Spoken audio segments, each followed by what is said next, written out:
Welcome, everyone. This is your friend, the DN What If, here with another exciting fanfiction. Today, we're diving into the story of What If Deku Became the Frost Rabbit?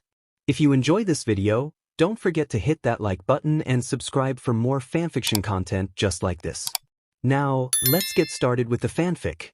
The city sprawled beneath him, a tapestry of flickering lights and shadowed alleys. Izuku Midoriya stood atop a derelict high-rise, the full moon casting a silvery glow over his snow-white hair and the frost-venting cloak that billowed softly in the breeze. His rabbit ears, long and mobile, swiveled at every sound, sirens in the distance, muffled conversations below, the quiet hum of a world that moved on without him. Each breath he released curled into the air in pale, fading clouds. Around his boots, frost formed delicate filigrees along the cracked concrete, spreading, receding, blooming again. The rooftop whispered under it with a soft creak, faint and rhythmic, as if the building itself was holding its breath beneath his presence. The cold clung to him like a second skin. It always had. His limbs ached, deep and slow, the kind of pain that settled in quiet places and stayed there. His legs, powerful, precise, had carried him from rooftop to rooftop in pursuit of a common thief, the kind that left no impression on headlines. Now the man waited, unconscious, frozen in a block of ice down in a back alley. A clean takedown. Nothing more. It didn't help the weariness that coiled through his body like fog. Didn't lighten the heaviness behind his eyes. He crouched at the edge of the rooftop, dull green eyes scanning the city below. It was alive, loud, restless, full of movement. But to him, it felt distant. Like watching through glass. A ghost watching the world move on without him. Unbidden, the past stirred, voices, laughter, warmth. Classmates gathered in noisy circles. Aizawa's steady presence. The quiet hope that maybe, just maybe, he belonged somewhere. That dream felt far away now, buried under nights like this. Nights where the silence wrapped around him tighter than any cloak. His fingers brushed against the mask at his side. Shaped like a rabbit's skull, smooth, pale, expressionless. It hid what needed hiding. It gave shape to something else, something colder. Something that stepped into places heroes didn't reach. Another gust tugged at him. His cloak fluttered, trailing frost as it moved. Beneath his boots, the rooftop groaned softly, veins of white trailing outward, thin and beautiful in the moonlight. He rose slowly, the motion stiff but practiced. The city lights shimmered ahead of him, warm and golden. He turned away. The night wasn't over. Not yet. There were people out there who wouldn't see the sunrise if someone didn't intervene. And even if they never knew his name, he would keep moving. The sound of breaking glass snapped Izuku out of his thoughts. It came from a few blocks northeast, close to the business district but well past the curfew zone. His ears twitched, locking onto the source. Another crash. Then a scream. He moved before thinking. One leap carried him across to the next rooftop. Frost trailed from each landing, soft crunches marking his path as he blurred from shadow to shadow. 3 rooftops over, he dropped behind a billboard and crouched low, eyes scanning the street. A storefront, some kind of late-night pharmacy, had its front window shattered. Inside, 3 figures in mismatched gear moved fast, sweeping painkillers, injectables, and boxes into duffel bags. One of them held a gun. A 4th stood outside, nervously checking the street. Izuku narrowed his eyes. Not desperate. Organized. He dropped onto a fire escape without a sound and descended quickly. His ears picked up the lookout's quickened breath, the telltale click of a safety being flipped. They weren't amateurs, but they weren't trained either. Somewhere in between. Dangerous. The mist around him thickened. Frost crawled along the alley walls and spilled across the pavement. His boots touched down noiselessly. The lookout turned and froze, eyes widening. He barely opened his mouth. A burst of icy wind struck first. The frost spread instantly across his legs, rooting him to the ground. He collapsed forward with a strangled grunt, eyes rolling back. Inside, chaos erupted. "Sheet, move," someone shouted. 2 scrambled for the rear exit. The armed one turned and fired through the broken glass. Izuku didn't flinch. The bullets went wide, his silhouette already gone. He slid low across the frost-slick sidewalk, a blur of black and white. With a twist of his arm, ice spiraled from his palm, wrapping the weapon in a thick, jagged sheath. The thug yelped and dropped it. A second later, Izuku's fist drove into his gut blunt, controlled, enough to knock him unconscious without cracking bone. The other two reached the back door too late. Frost snared their legs mid-stride. One fell hard. The other froze in place, panic rising. Neither got far. Izuku raised a hand. Snow thickened in the air. Silence followed. They were still breathing. Frost-bitten, bruised but alive. He didn't linger. He never did. Outside, the wind cut sharper. He pulled his hood over his ears, now masked fully bone-white rabbit skull fitted in place. His breath fogged the slits, his eyes dimly glowing green-blue behind them. It would be easy to vanish now. But something gnawed at him. A sound faint, strained. Not a siren.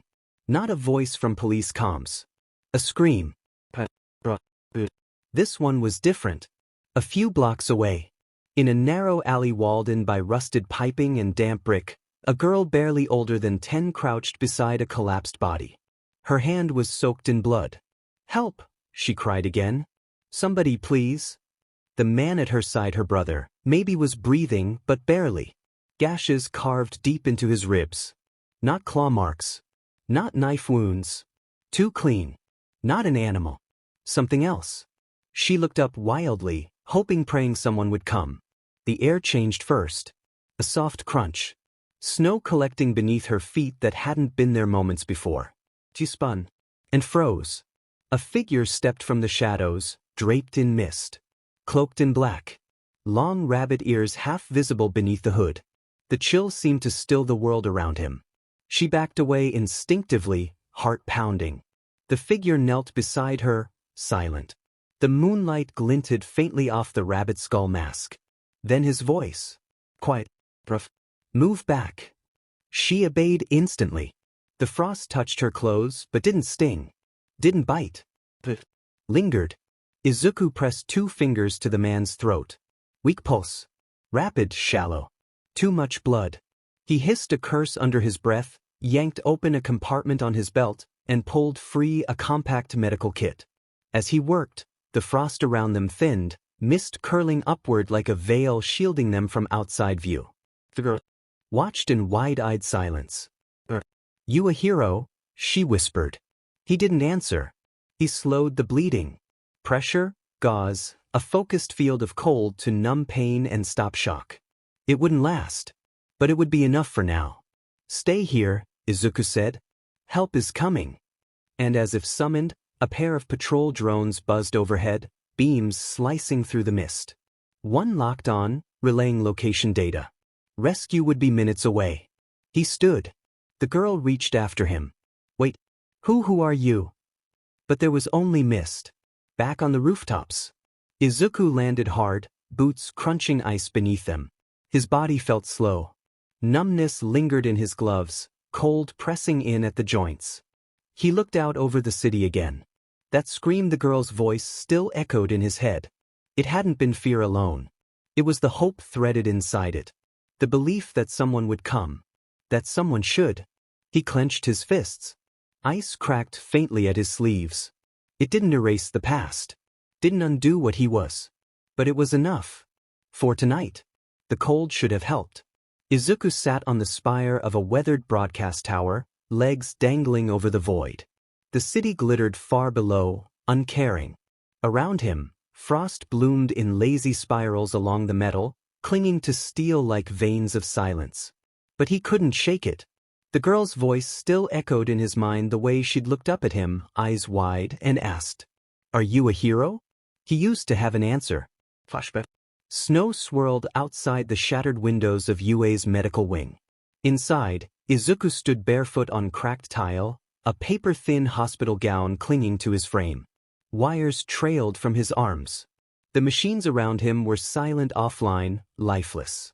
The room was cold. Not from the weather. From him. "Izuku." Recovery girl's voice cracked. "You need to calm down, sweetheart." "I am calm." His voice was hollow. Not loud. Just empty. Behind him, frost crept along the far wall, fracturing tile and glass with hairline cracks. His breath clouded the air in slow, rhythmic puffs. The overhead lights flickered once, twice, and died. A second figure stepped in behind recovery girl Aizawa. His capture scarf hung loose in one hand, but he didn't raise it. "We're not here to fight," Aizawa said, voice even. "We need to talk. About what happened in Hokkaido." Izuku didn't turn. "There's nothing to talk about." "There are 13 people dead," Aizawa continued, taking a careful step forward. 2 were pro-heroes. 6 were civilians. Witnesses said they were frozen before they could scream. Izuku's hands twitched at his sides. "I tried." His voice was quieter now. Strained. "I tried to control it. They were hurting people. I had to stop them." "You lost control," Aizawa said. No heat. No accusation. Just the weariness of someone who'd seen too much. "The commission wants to pull your license before it's even activated. If Nizu hadn't intervened, there'd be a warrant." Outside, snow lashed the glass in wind-driven sheets. "I didn't ask for this quirk," Izuku muttered. "No," Aizawa said softly. "But you used it. And people died." Silence. Then so quiet it barely reached them. "I never wanted to kill anyone." The frost thickened along the floor. A thin line of ice spidered toward recovery girl's boots. She stepped back without thinking. Aizawa didn't move. "You're not a villain, Izuku. But you're not a hero either. Not yet. Not until you take responsibility for what happened." Izuku turned slightly. His hair clung damply to his forehead. His eyes glowed pale blue, bitter and broken beneath the weight of what he'd done. "I'm not anything anymore." He woke from the memory with his heart in his throat. The moon had shifted. The cold had crept into his gloves. They were crusted over, ice clinging to the joints like armor. He flexed his fingers until the frost cracked and broke away in pieces. He drew his hood tighter over his ears and stood, swaying just slightly. Not from the wind. Not from fatigue. From weight. No license. No agency. No second chances. The commission had made that painfully clear. But sometimes, like tonight, he moved anyway. Not for glory. Not for forgiveness. Just so the next scream didn't go unheard. He stepped forward on the beam and stopped. Far below, movement. A figure chased a suspect across rooftops, vaulting alleyways, lit by pulsing flashes of red and gold. Izuku's ears twitched. He crouched, careful not to make a sound. "Yo Shindo." Grinned. Dressed in agency colors now, his vibrate quirk pulsed faintly beneath reinforced gloves as he surged forward with practiced rhythm. He looked stronger than he had at UA, sharper lines, steadier form, a presence refined by experience. Izuku crouched deeper into the shadows. From 30 feet away, he could see everything. The earpiece blinking with updates. The tailored uniform, trimmed to handle feedback. The expression focused, certain whole. It was the look of someone who believed they were doing good. For a moment, something twisted in Izuku's chest. Not quite longing. Not quite anger. Just a quiet, familiar ache. He smothered it. Shindo disappeared across the rooftops, his figure swallowed by the skyline. Izuku waited another breath. Then he stood. The frost underfoot pulsed once soft, slow. No longer agitated by memory. It should have been him out there. But uniform. Name on a roster. Hope in his chest. But instead, he stalked the city's forgotten corners, hiding behind a mask and a name no one claimed. Some called him Frostbite Rabbit. Others, a rumor. A myth that passed in storms and silence. Shindo hadn't seen him. No one ever did. Not unless he allowed it. And maybe, just maybe, that was for the best. Izuku turned toward the darkened district ahead. The lights there flickered and faded. The alleyways were tighter. The cries quieter. The ones heroes didn't have time for. The ones he understood.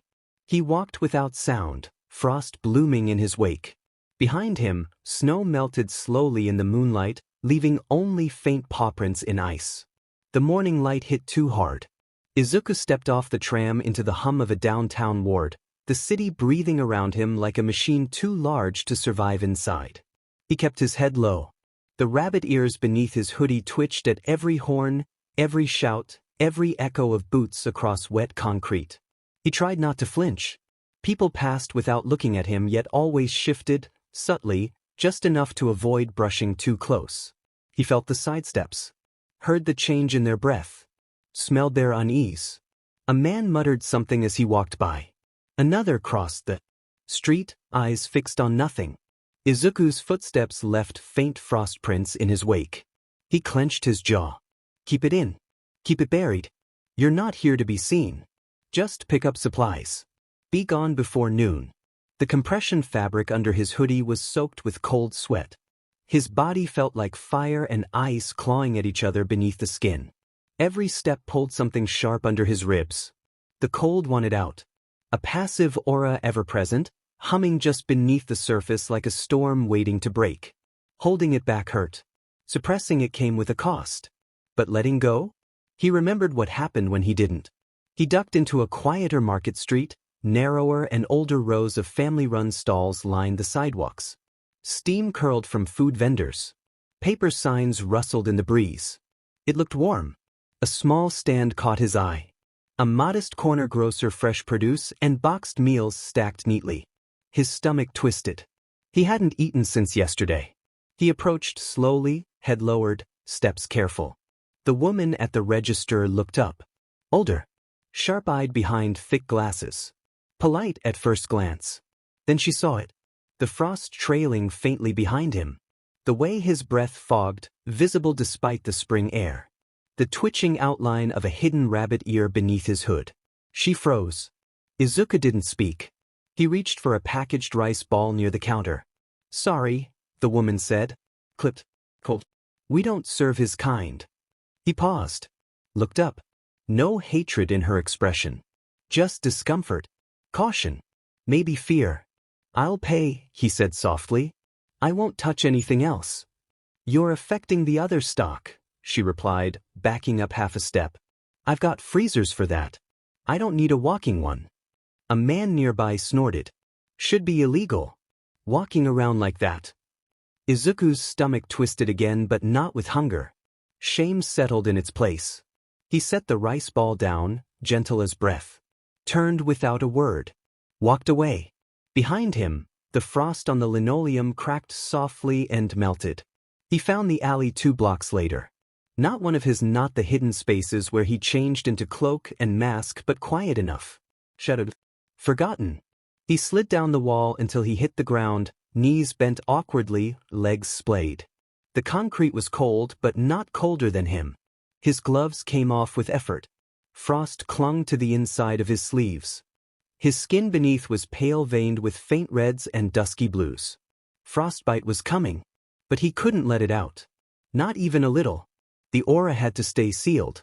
Stay suppressed. If he let go, even for a second, someone could get hurt.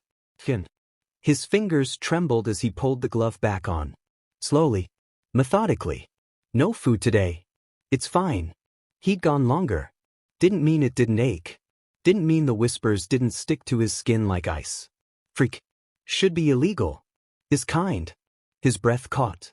He pressed his palms to his face, eyes clenched shut, failing to will the cold away. But it didn't leave. It never did. The alley stayed quiet, save for the distant hum of midday traffic. Izuku sat in stillness, eyes half-lidded, breathing in cold steam. The concrete beneath him had iced over. His back ached. His hands stung. The frost under his clothes was clinging again, tight, needling, invasive. You're useless like this. He curled forward slightly, arms resting on his knees. The words weren't someone else's. They were his. You're not saving anyone. You're just making people uncomfortable. A walking hazard. Another breath. Another shiver of frost. He didn't cry. He couldn't. The cold dried tears before they could form. He just sat there. Too tired to move. Too numb to care. Footsteps rounded the alley, mouth confident, unhurried, heavy enough to echo off the walls. Izuku tensed but didn't rise. No strength left for confrontation. Whoever it was didn't stop. Didn't flinch. Didn't turn away. Boots crunched lightly on the frost as the figure approached, halting a few paces away. Huh, That voice. Grounded. Familiar in a way that cracked something brittle inside his chest. You look like hell, Snowflake. Izuku didn't lift his head. He didn't need to. Rumi Usajiyama. The rabbit hero. She stood casually, hand on her hip, short white hair tousled by the wind, a sleeveless jacket slung over a compression tank. No costume. Off-duty. Still looked more like a hero than anyone he'd seen in weeks. He kept his ears tucked under his hoodie. Stayed silent. Still waiting for her to pass. She didn't. You hurt? She asked. A small shake of the head. Almost imperceptible. Hungry? His fingers twitched. Rumi clicked her tongue. Thought so. She turned and walked off without another word. Izuku blinked. Was that it? Then rustling. The sound of footsteps returning. A plastic bag dropped beside him. He looked down. 2 rice ball. 1 can coffee. Rumi crouched nearby, arms resting on her knees, watching him sideways like a half-wild animal she didn't want to startle. Don't worry, she said dryly. I didn't poison it. Izuku stared at the bag. I didn't ask for anything, he murmured. Didn't say you did. She didn't elaborate. Didn't pry. No questions. No name. No push. The rice ball weren't even warm, but the gesture lit something small and fragile in his chest. He picked one up and unwrapped it carefully. Silence fell again, not cold, not hostile. Shared quiet. A kind he hadn't felt in a long time. Rumi leaned back against the wall, eyes tracking the skyline just visible beyond the alley's edge. You from around here? He shook his head. Figured. Locals don't try that hard to blend in. You've got the look of someone trying real hard not to be seen. No judgment. Just an observation. Izuku took a sip of the coffee. It burned going down, cutting through the frost lingering in his throat. I'm not dangerous, he said quietly. I didn't say you were. But everyone else does. She was quiet for a beat. Then, I remember that part. He glanced over, surprised. Rumi didn't look at him. Back when I was younger. First year licensed. People didn't like the ears. Or the legs. Said I looked too animal. Unprofessional. Told me to tone it down if I wanted to be taken seriously. Her mouth curved in a half-smirk. So I kicked a villain through a billboard and told them to shove it. Izuku blinked. Then barely huffed. Not a laugh. But close. Rumi finally turned to him. You got a heavy quirk? He hesitated. Yeah. Always on. He nodded. She studied him, not dissecting. Just seeing. Hurts to hold it back? His jaw tightened. Every day. She didn't pity him. Didn't offer advice. No well-meaning speech. Just, that is it. And it did. But somehow, hearing her say it made it bearable. She stood, dusted off her hands. Hey, she said, half turning back. Next time someone tells you your kind doesn't belong, remind them that your kind includes people like me. Then she was gone out into the light and the noise, leaving behind only the sound of fading footsteps. Izuku stared after her. He didn't know if she'd seen his ears. Didn't know if she recognized the frost, the trembling, the pain. But she'd seen him. And she didn't flinch. The alley was quiet again. Izuku sat a few minutes more, finishing the second rice ball in slow, careful bites. His hands trembled slightly as he rewrapped the gloves. The canned coffee helped a little. Just enough. But the cold remained. It always did. Even now, with warmth sitting in his stomach like a fragile ember, he could feel frost blooming along his shoulders, creeping beneath damp fabric. His hoodie clung stiff where the cold had leached the moisture straight from his breath. The sidewalk around him glistened faintly. Frost webs crackled between the cracks. He exhaled slowly. Even this just sitting still was too much. Every heartbeat felt like it drew the frost closer to the surface. His skin stung. The chill coiled beneath it like barbed wire. The cold was eating him from the inside out. But at least for now it hadn't spread beyond him. He hadn't hurt anyone today. And someone had looked him in the eye and hadn't flinched. Izuku stood, legs unsteady, and pulled his hood back up. His ears adjusted instinctively beneath the fabric, twitching once before settling low. The walk back was slow. Side streets. Quiet alleys. He avoided the main roads, no trams, no open shops. The cold radiating off him made the air shimmer strangely, like heat waves in reverse. A soft distortion, the kind no one else noticed. Crystals danced in the corners of his vision. Snowflakes no one wanted to see.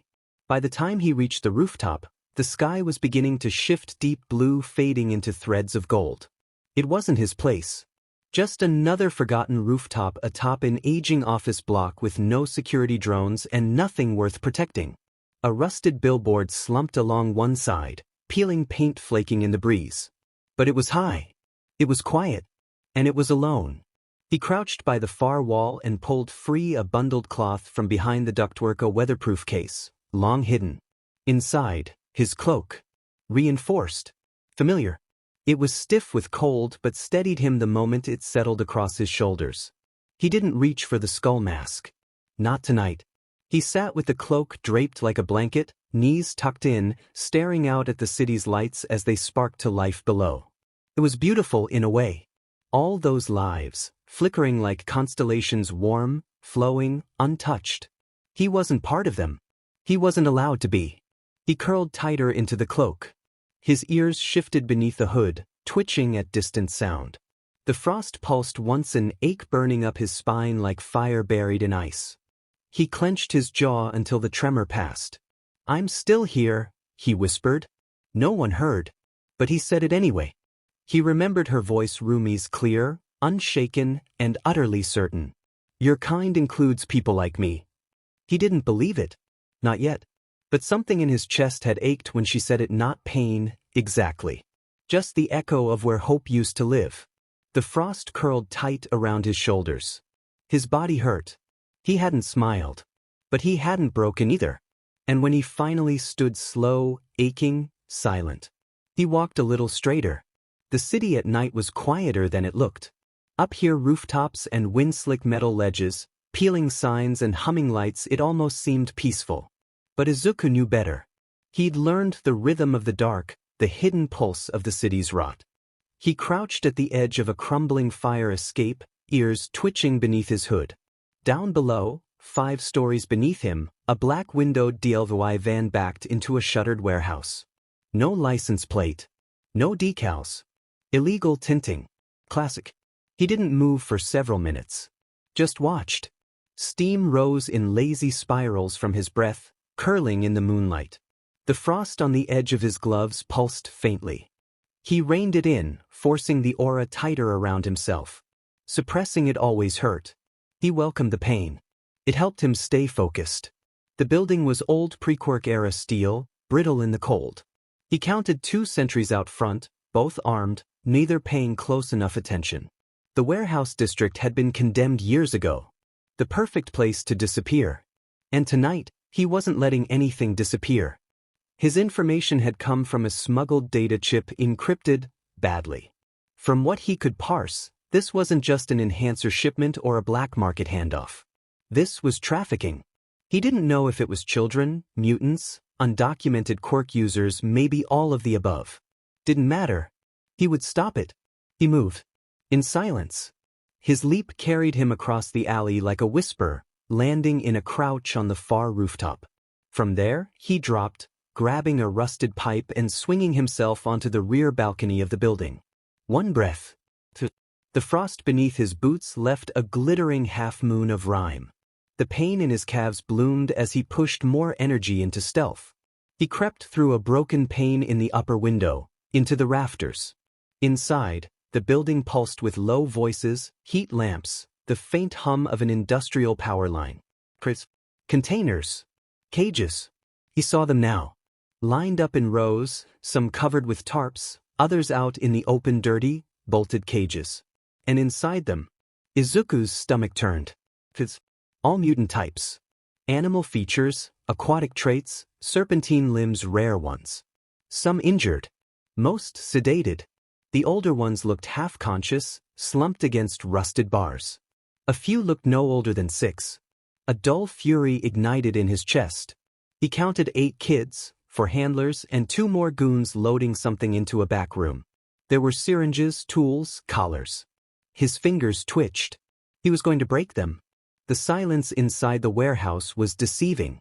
Izuku landed silently on the upper catwalk, frost evaporating off his boots in thin tendrils. Shadows hung thick in the industrial space, abandoned, forgotten, like so many of the people he watched from above. He crouched low, ears twitching beneath the hood of his frost-venting cloak, and let his senses drink in the atmosphere. The smell of blood was faint, but it was there. A single light bulb flickered below. Beneath it, rows of steel-barred cages were lined like pens in a slaughterhouse. Small figures sat slumped inside them. Children. Some were crying. Others were eerily still. And all bore signs of mutations: furred ears, tails, horns, scaled skin, and more. Then his gaze landed on a cage farther back. One child barely older than 8 was strung up by their wrists, hung like a slab of meat. Blood had soaked through their thin shirt and matted fur. At their feet lay 2 severed animal ears, once clearly theirs. Izuku's pupils shrank. His breath caught. His chest ached, cracked open. The frost in the metal near his fingers pulsed. He didn't blink. Couldn't. Then voices. Footsteps echoed from the far end of the room. A tall, barrel-chested man in a fine coat stepped out of the office, flanked by 2 guards. His boots crunched over old cement as he looked at the cages with idle interest. Still crying, huh? TC, DMN mutants. Don't know how good they've got it: food, shelter. Hell, I even gave that one a little surgery. He pointed lazily at the mutilated child. Pretty, right? Took the ears off myself. Little Beach wouldn't stop screaming. Izuku's ears tilted back under his hood. His teeth clenched. His vision began to blur, not from tears, but from something colder. The man kept talking. Boasting. One of the guards chuckled. Another added, "You think they feel pain the same way? Like actual pain? Or is it just instinct?" Izuku stood. Slowly. The frost on the catwalk rails thickened. He dropped silently to the floor below. The temperature plummeted the moment his boots touched concrete. The man didn't even notice until the first crack echoed across the warehouse. What the? He turned just in time to see the frost bloom across the floor, racing in all directions like a living thing. The first guard went for his weapon. He never made it. Izuku moved like a ghost through a snowstorm, silent, impossible to track. A flash of movement, and the man's legs were encased in ice up to the knees. He screamed. Frost raced up his torso as he collapsed. The second guard tried to run. Izuku swept a foot beneath him. The man hit the ground, sliding across a fresh slick of ice before his back arched in agony as Frost pinned him down. And then the boss reached for a hidden blade. Izuku didn't speak. He raised one hand. The frost spiraled upward in a jagged wave, engulfing the man's arm in crystallized white. The scream that followed was short-lived. Then came the silence. The kind of silence that settles after something unnatural happens. When the temperature of the air no longer feels like it belongs in the world. Izuku turned, breath rising in slow, shallow clouds. He faced the cages again. And he saw it. A little girl, furred ears, maybe 9 years old, shivering, her hand pressed to the cage bars. Her eyes locked on his. Not in awe. Not in hope. In terror. He took a step toward her. She recoiled. Izuku froze. The frost was still spreading. The cages were icing over. The children were beginning to cry, not from pain, but from fear. From him. He hadn't spoken a word. But he'd said everything. And it was too much. His knees hit the concrete. His hands followed. The frost responded, blooming outward faster, spiking near the floor. So he clenched his eyes shut. Focused. Reached inward, not to summon cold, but to take it back. The aura fought him. It resisted. But he pushed. And slowly, painfully, the frost receded. The mist curled in reverse, drawn back toward him like smoke finding its source. It hurt. God, it hurt. His veins felt like they were freezing. His muscles ached with every contraction. His lungs burned with the reversal of pressure. But the children were no longer afraid. The air warmed by a fraction. The ice stopped crawling toward them. And Izuku remained kneeling, hunched, shaking not from cold, but from the effort it took not to let the cold win. He remained kneeling, hunched, shaking not from cold, but from the effort it took not to let the cold win. Not again. His breath dragged in like ice scraping his throat. His muscles screamed from the tension of restraint. His vision pulsed at the edges, but he couldn't afford to close his eyes. One wrong moment, one lapse, and it would surge again. It always wanted out. He reached for the bars of the nearest cage slowly, carefully, as if afraid to touch the world. A little girl inside recoiled slightly but didn't look away. Her eyes flicked between his pale hand and his frost-bitten face. "I'm not here to hurt you," he whispered. The words came out ragged and raw. His voice hadn't been used in hours. The frost beneath his knees began to dull, still there, still cold, but no longer invasive. The child blinked once, then gave a shaky nod. Her tiny hand gripped one of the bars and didn't pull away. He moved to the next cage. Checked each child as gently as he could. Some were sedated. Some responsive. All were mutant type. All marked. Bruises, cuts, restraints designed for quirk suppression and pain, not safety. A fox-faced boy with blackened wrists.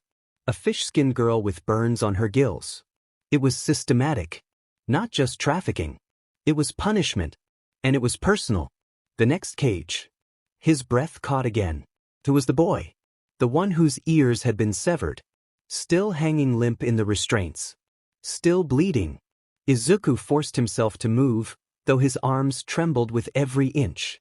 He summoned a sliver of aura not for attack, but control. A narrowed current to form a frost-hardened wedge in the cuffs. He cracked them, caught the boy before he could hit the floor. The cloak around Izuku's shoulders came off immediately. He wrapped the child in it without thinking, shielding him from both the chill and the blood pooling around his thin frame. "Stay with me," he murmured, voice barely audible. "You're safe now. You're safe." The boy didn't respond. But he breathed. It was enough. He reached into his belt, one of the many compartments sewn into the inner lining. Pulled out a burner phone, already preloaded with an emergency channel. No GPS. No voice. Just a set of coordinates and a call prompt. He activated it. The line blinked green. Then he reached for the red paint. He scrawled 4 words across the frost-tinged wall near the door. Visible. Defiant. They're alive. Help them. By the time he stepped out into the alley, the storm inside had dulled, but not disappeared. The cold clung to him again, not like power, but like penance. His limbs were heavy. His bones throbbed. His frost-venting cloak now hung loosely around his waist, replaced by the stained warmth wrapped around a child he left behind in safer arms. He vanished into the dark just before the first pro-hero drones arrived overhead. The rooftop was silent except for the shallow sound of Izuku's breath. His fists rested against the crumbling ledge, bare skin frozen to stone. The cold around him was thick and still, the moon painting the skyline silver. A quiet haze of breath rolled from his lips, but his body trembled beneath layers of suppressed pain. The wind didn't howl, it whispered, muffled by the thin mist of frost leaking from his body. Just like always. His cheeks stung where the skin had flaked earlier, still raw from when he had pulled the frost off the injured children with his own hands. Every muscle screamed. His nerves felt like fractured glass, his bones brittle, flesh bruised from the inside out. The damage lingered. Not just physical, emotional. Invisible cracks running beneath the surface. He could still see them. The children. The girl who backed away. The boy in the cloak.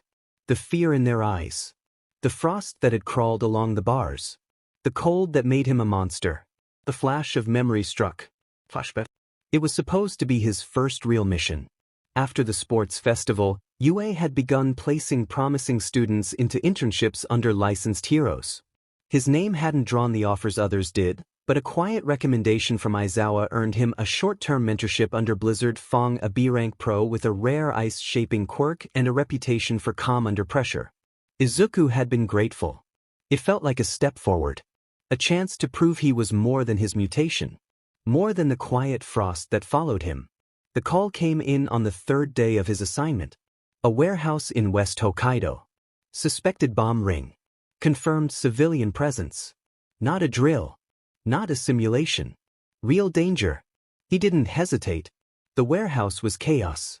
Blizzard Fong led from the front, issuing calm instructions while forming ice-reinforced barriers around exposed structural supports. His sidekick deployed null thermal fields to shield evacuating civilians. Explosives had been confirmed, rigged to pressure plates and trigger lines. Izuku moved where he was told. He focused on containment narrow blasts of cryokinesis to create walls between danger zones. No aura. No freezing winds. Just clean, controlled ice. He trained for this. And it was working.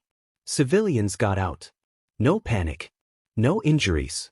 For once, the cold didn't isolate him. It helped. Blizzard Fong gave him a glance subtle, approving. Izuku felt something warm bloom in his chest. Then it happened. One shot, barely audible. Not aimed at a villain. Not a bomb going off. He staggered. Something pierced him sharp, fast, buried in his side just beneath his ribs. He looked down. There was no wound. But there was heat. Then cold. Immediate. Consuming. His legs buckled. His breath caught. He tried to warn them. Tried to say something. The next moment came like an avalanche. It wasn't ice that erupted from him. It was death. Sound vanished. The air crystallized. Pipes burst and beams snapped. The floor froze outward in jagged rings, concrete curling like paper in liquid nitrogen. Blizzard Fong turned, shouted. Froze. The thermal barrier cracked. The temperature dropped below survivable range in seconds. A rescue worker closest to the exit collapsed mid-sprint, lungs crystallized inside his chest. 3 civilians by the southern wall froze solid. One woman shattered when a support beam failed above her. Izuku couldn't stop it. Couldn't think. Couldn't feel. The last thing he saw before darkness took him was his own hands, frost spreading beneath the skin, his pulse slowing, the weight of the cold pressing down from within. The day after, Izuku came to slowly. The first thing he noticed wasn't pain. It was the heat. Thick warming pads wrapped around his limbs. Quirk-dampening mesh pressed against his chest. The air smelled like antiseptic and ozone, and somewhere, underneath it all, he could still feel the cold. Not around him. Inside. His skin twitched where the frost had settled under it. Every breath stung, every nerve raw like exposed wires. He blinked. Lights above. Thin. Voices outside the door. He turned his head and saw Recovery Girl. She looked exhausted. Shoulders hunched. Face pale. Her gaze lingered on the monitor beside his bed, then flicked to him. She didn't speak. She didn't need to. He remembered everything. The door opened. 3 figures stepped in commission suits, pressed and impersonal. One held a file. Another held a sealed evidence bag containing a warped metal dart with red residue in the chamber. None of them sat down. "You're stable," the lead said. "Barely. Physically, you'll recover." Izuku said nothing. "You were hit with a DLVRY dart custom casing. Not a bullet. A compound." The woman beside him nodded once. "Trigger. Unregistered strain. Not civilian grade. We've seen similar compounds unstable. Often used by black market syndicates to amplify quirks temporarily." Izuku's throat tightened. They let the words hang in the air before continuing. 11 confirmed fatalities. 2 pro-heroes. 5 civilians. 4 assailants. The warehouse was destroyed by exposure to recorded temperatures below absolute zero at the epicenter. "You lost control," the second man said. "No," the woman corrected. "You were made to lose it." Izuku's breath caught. But still he said nothing. "It doesn't change the outcome." The file folder opened. "Effective immediately, your provisional license recommendation is revoked. You are to be removed from mentorship consideration." His chest clenched. "Your core classification is being amended. Tier 3 cryokinetic with involuntary passive radiation. Hazard level classification is pending." He stared at the ceiling. A hum rang behind his ears. "You will not be licensed," the lead man said flatly. "Not now. Possibly not ever." "We are not pressing charges," the woman added quietly. "But you will be monitored. reviewed, evaluated. Silence. Then a final remark. You're lucky anyone survived. They left the room without another word. Recovery girl remained at the corner of the room. Still silent. Still watching. Izuku turned his face into the pillow, breath trembling. And somewhere in the corner of the ceiling, a delicate frost web was blooming across the vent. Flashback and Izuku stood at the edge of the rooftop, fingers gripping the ledge. Until the stone cracked beneath his hands. His shoulders shook beneath his frost-crusted cloak, breaths shallow, visible. The pressure in his chest was unbearable. He had held it in too long. Every night of restraint. Every moment of forcing his aura inward, of silencing the cold screaming beneath his skin had built to this. His muscles throbbed from recoil. His veins felt crystallized. His thoughts blurred with exhaustion. He couldn't contain it anymore. He didn't want to. He closed his eyes and let it go. The effect was instant. Not a scream, not a roar, but a detonation of silence. The rooftop went still, then exploded outward in a pulse of sub-zero energy. It wasn't uncontrolled like before. It didn't lash out blindly. But the sheer magnitude of it was still overwhelming. A blizzard burst from Izuku's body in a wave of lightless cold frost spiraling upward and outward in dense, coiling cyclones. The concrete beneath his feet glazed over instantly. Veins of ice spiderwebbed in every direction, fracturing upward into jagged, crystalline formations that shimmered blue beneath the moonlight. It was beautiful. Terrifying and beautiful. Gem-like structures bloomed around him, icy spires and frozen arcs forming a natural cathedral of cold. Snow fell, not in flurries, but in thick, suspended flakes that moved like falling embers. The aura spread in every direction, coating the entire rooftop and part of the surrounding skyline in a silent, glacial glow. Then the temperature dropped again, lower and lower, until the air itself began to distort, until it reached the edge of absolute zero. For one heartbeat, the world froze entirely. Sound vanished. Time felt still. And then the storm breathed, slowing, stabilizing. The spinning vortex of frost collapsed inward like a breath being drawn back into lungs. The air remained cold, but it no longer radiated pain. The blizzard settled into a soft drift. Snowflakes floated downward without urgency. The structures stopped growing and began to hold their shape-polished ridges of frost and blue light reaching toward the stars. Izuku fell to his knees. Not from injury. From relief. His body still trembled. His breath still fogged. But inside? The pressure was gone. His aura had expelled every stored degree of frost he'd carried since the warehouse. Since the mission. Since the day the commission branded him dangerous. And now it was still. Not gone. Just calm. Frost curled softly from his shoulders like a steady exhale. Snow still drifted gently in the air around him. The rooftop was no less cold, but it was no longer hostile. The storm had passed. And in its place stood Izuku Midoriya, half-shattered, half-saved at the center of a silent, blue-lit shrine of his own making. Cryoblizzard. A name born in disaster. Now reclaimed in stillness. The warehouse still hadn't thawed. Hours after the last ambulance had rolled out, after the sirens dimmed and the children were airlifted to proper care, the structure remained locked in a breathless, frozen silence. Frost clung to the exposed pipes like calcified bone. Walls once rusted and crumbling were now entombed in layered white thick, bone-pale ice with no visible end beneath it. Aizawa Shoyuta stood in the middle of it, gloved hands in his coat pockets, scarf trailing at his sides like a forgotten tether. His boots crunched faintly as he moved through the main corridor, eyes scanning. His breath misted in front of him, soft and thin, but not from the night air. The chill that lingered in this place wasn't natural. It hadn't been made by an amateur. This wasn't the brittle, artificial cold of a pro hero with an elemental trick. This was him.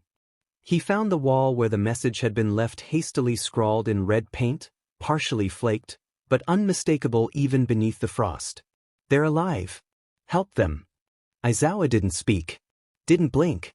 The handwriting was the same as the old field reports. Slanted, compressed, desperate. He turned as a technician approached.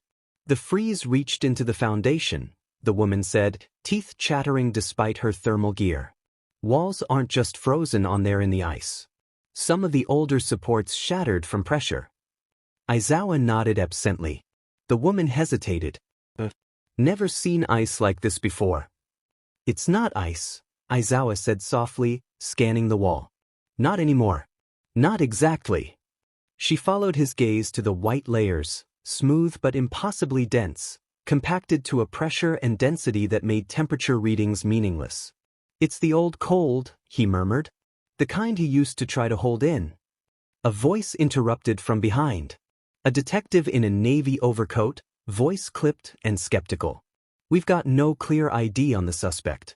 Cameras were disabled. Drones didn't track the perimeter. You won't get a match, Aizawa said. The detective crossed his arms. Kid survivors aren't talking much. Spooked. Some of them too sedated to recall anything. But the few we did get a word out of said the same thing. Rabbit ears, cloak, snow breath. Not a name. Not a face. Just frost. Aizawa kept his voice even. And no adult saw him? One guard said he saw a flash of white before passing out. Useless. Everyone else? Too frozen to talk. The man moved closer. But the message? The children. They're alive because of him. You think it's a new vigilante? The pause. Aizawa stared at the wall. No. The detective tilted his head. Then who is it? Aizawa didn't answer. Not yet. He just watched as frost slowly crept back across the boots of the forensics team, rising in thin waves like the warehouse itself was still breathing. And beneath the silence, under layers of ice, he felt it. This wasn't just damage. This was a warning. This was grief, frozen into permanence. And only he knew whose grief it was. The Hero Commission conference room was too bright. Fluorescent lights buzzed above a long, polished table, its chrome surface reflecting sharp angles and sharper expressions. At the head sat Director Kanzaki, sharp-suited, unreadable. Around her were 6 other board members, legal aides, and 2 commissioned analysts brought in from the Suppression Training Division. Aizawa stood across from them. Still in his coat. Still covered in flecks of warehouse frost. Not one of them offered him a chair. Let's begin, Kanzaki said, folding her hands on the table. Last night's vigilante interference cost us 3 potential arrests, irreparably damaged city property, and left 4 suspects with permanent core-crippling injuries. Aizawa said nothing. We know you were. So I'll ask plainly, was it him? Silence. Then Aizawa answered, his voice low. You know who it was. A long pause stretched between them. A younger commissioner leaned forward. We need to verify the identity. He was never officially licensed. We can't legally label him rogue unless we connect the behavior to the file. There is no file, Aizawa cut in. You scrubbed it. That silenced the room. Kanzaki blinked once. What we did was prevent a disaster. You created one. A soft clink echoed as someone set down a pen. We gave Midoriya every opportunity, one of the Suppression Division agents said. Suppression therapy. Aura management specialists. Genetic compatibility trials. Even commission-funded environmental simulations. He was 14, Aizawa snapped. The table quieted again. He was 14 and terrified of hurting anyone. And instead of supporting him, you treated him like a bioweapon. You didn't license him. You didn't offer him alternatives. You locked down his records and told him to suppress a quirk that by definition doesn't want to be suppressed. Director Kanzaki exhaled slowly. We offered him paths to control. You offered him a collar and a closed door. Murmurs. Another voice, older, more legal than administrative, cut in. If you're here to request leniency, Aizawa, understand this. He's crossed into felony territory. Assault. Unlicensed use of a combat quirk. Quirk-based environmental destruction. He saved children, Aizawa hissed. And almost killed the ones who hurt them in the process, Kanzaki countered. That kind of power doesn't get a free pass just because he aimed it at criminals. He didn't kill them, Aizawa said. No. But he could have. And the next time he might. The silence afterward felt colder than the warehouse. A screen on the wall flickered to life behind them, displaying paused footage from last night. Rooftop security cameras, high altitude, grainy. The moment the cryoblizzard burst outward, a shockwave of frost spiraling across the rooftop, gemstone blue, visible from 4 city blocks away. A dome of crystal ice structures bloomed like a cathedral of winter. The air rippled, then fractured into silence. No face, no voice, just power. A man near the back muttered, "It's the same radius as the Hokkaido incident." Another replied, "Tighter, controlled." Director Kanzaki didn't take her eyes off the footage. "Find him," she said, quiet and cold, "before this becomes a movement." She didn't notice Aizawa had already turned his back, or that he was the only one in the room not afraid of what Izuku Midoriya had become. Public reaction and media. By sunrise, the city was already talking. Not in headlines. Not yet. But in whispers. Footage had leaked. Not from the warehouse, those cameras were disabled. Not from law enforcement, too slow. But from the rooftop of an apartment complex 4 blocks away. A teenager had filmed it by chance, thinking the haze in the air was smoke. What they caught instead was spectacle. A silent detonation of frost. A blue glowing storm cresting the edge of a high-rise. Ice racing across the roof in a wave of shimmering light. The figure at the center, shrouded, masked, ears barely visible beneath a heavy hood, stood still as the cyclone spiraled outward. And then the name started to spread. Frost Rabbit. A nickname, whispered on the fringe of forums and message boards for weeks. Urban myth turned real. A mutant vigilante with long ears and a blizzard trailing his cloak. He'd been sighted weeks earlier briefly, obscurely rescuing a mutant-type girl in Old Toeda. Frost left in his wake.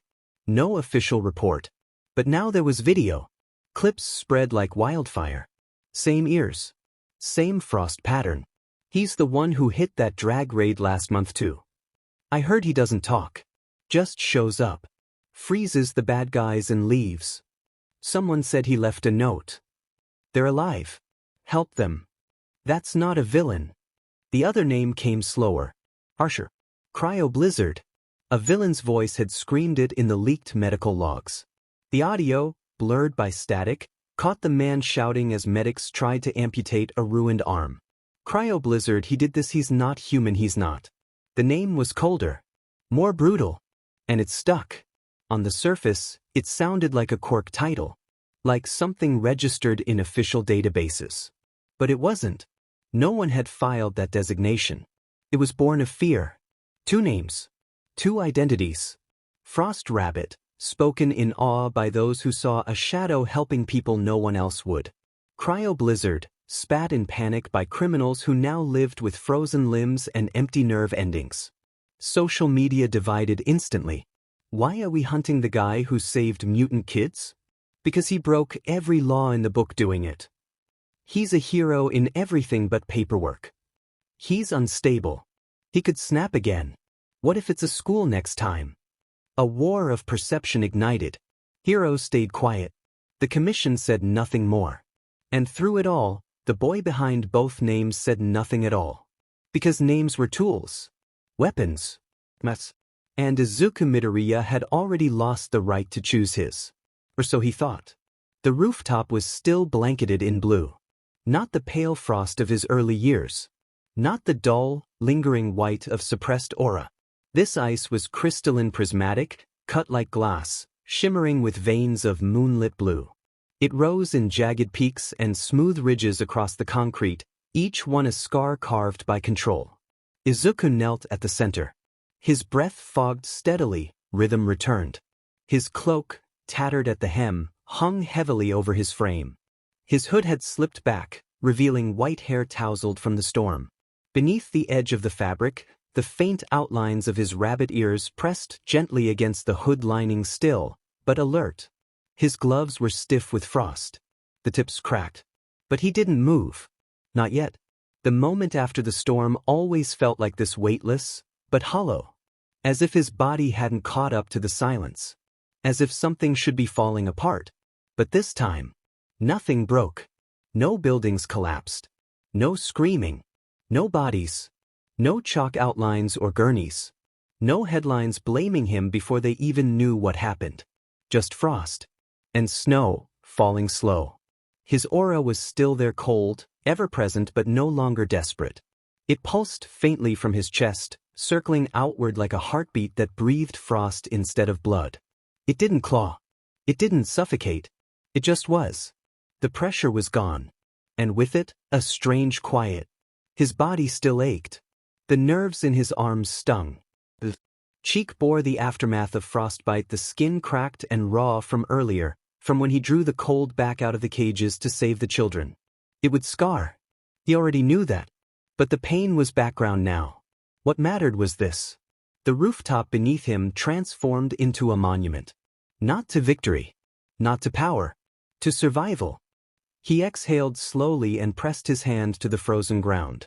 The ice didn't rise. It didn't bloom outward. It stayed still.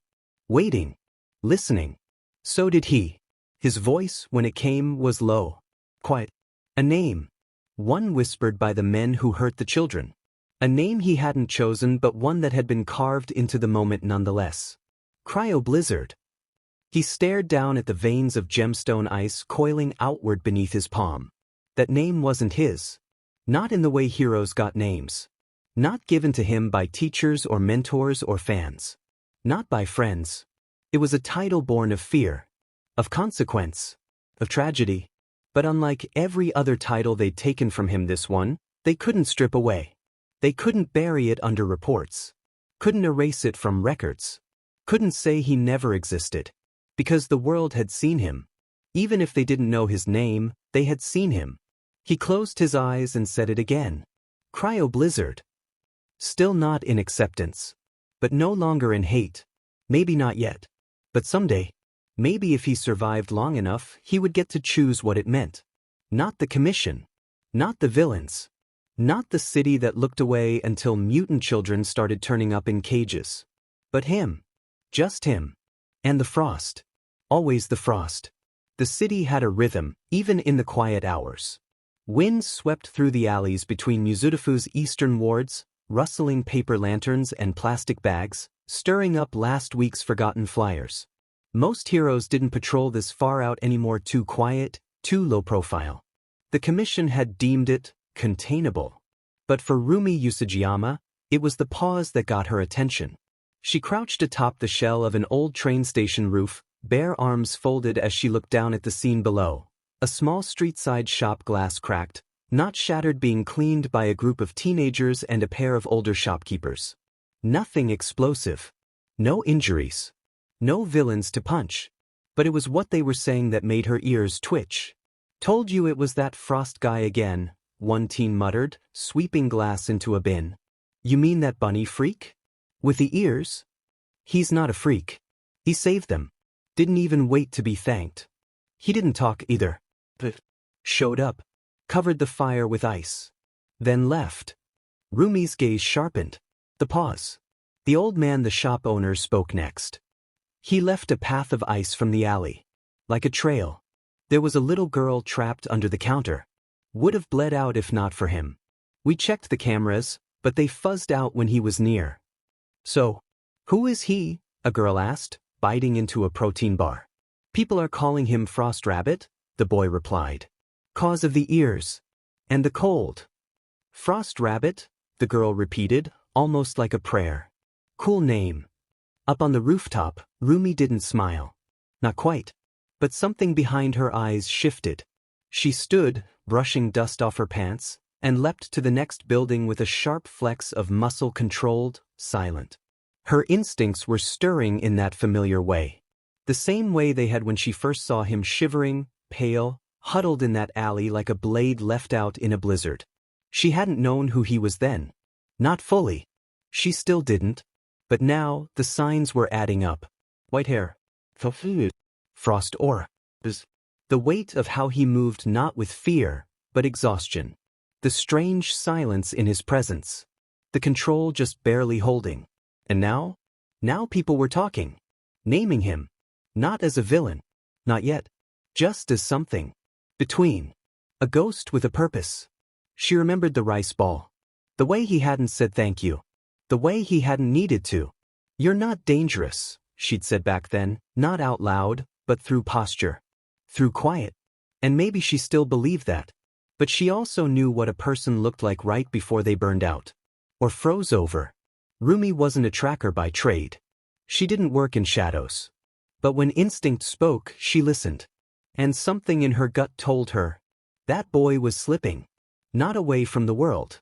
But into something colder than it knew how to handle. The folder wasn't thick. Just under 24 reports. No more than a few pages each. But Aizawa knew what wasn't on paper mattered more than what was.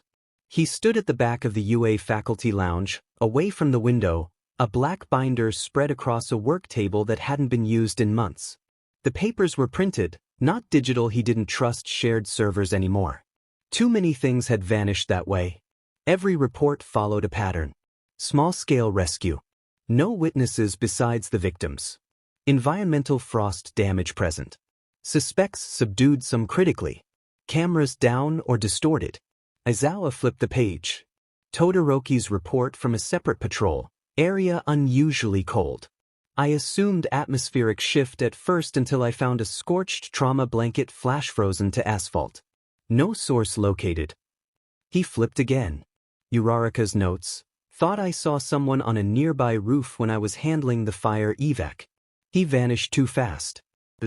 Not sure. Even pro-heroes were starting to suspect it. But no one had said the name yet. Not out loud. Not like he had. Midoriya. Aizawa closed the folder and let the weight settle. He hadn't wanted to believe it at first. The commission had said Izuku had gone quiet. That he was being monitored. That he wasn't a danger. But the truth had unraveled fast after the warehouse. The ice from that site hadn't melted. Not even now. And the message? They're alive. Help them. That was Izuku's handwriting. Even cracked by frost, even rushed, it was his. And the warehouse? The cold there wasn't just cold. It was history repeating itself. A block turned to white. Criminals frozen in fear. Children rescued but scarred. Only this time, Izuku hadn't lost control. He'd made a choice. And that was what scared Aizawa more than anything. Not the quirk. Not the cold. But the look he remembered from that boy's eyes, 2 years ago, after the Hokkaido incident, the devastation, the guilt, the ache of someone trying to contain too much of the world in a body that couldn't hold it. And now? Now he was doing it again. Alone. Aizawa ran a hand through his hair and exhaled. He looked at the folder again. Too many coincidences. Too many. Missing files. The commission had said they were watching him. But the more Aizawa looked, the more he realized something wasn't right. These sightings? They weren't just going unnoticed. They were being buried. Scrubbed footage. No civilian testimony logged. Missing incident numbers. Someone was hiding his trail. But not well enough. Not from someone who still cared. It was rare for Aizawa to request a private meeting with Nizu. Even rarer for him to arrive early. But that morning, long before the classrooms filled, he stood alone in the principal's office, coffee untouched, folder under one arm, silence pressing against the walls like fog. Nizu entered quietly, paws light on the polished floor, a small ceramic mug balanced in one hand. "Good morning, Eraserhead," he said cheerfully. Or should I say, troubled morning? Aizawa didn't smile. He waited until the door clicked shut behind them before setting the folder down on the desk. "I need your eyes on this." Nizu's smile faded, but not completely. He climbed onto his seat, adjusted the files without opening them. "I've heard the rumors," he said calmly. "The frost rabbit? Cryoblizzard? There's been quite the debate." Aizawa's jaw tightened. "It's not a debate." Nizu gave a single, soft hum and finally opened the folder. He read in silence. Each report, each incident. Eyewitness notes. Frost patterns. Locations that never made the news.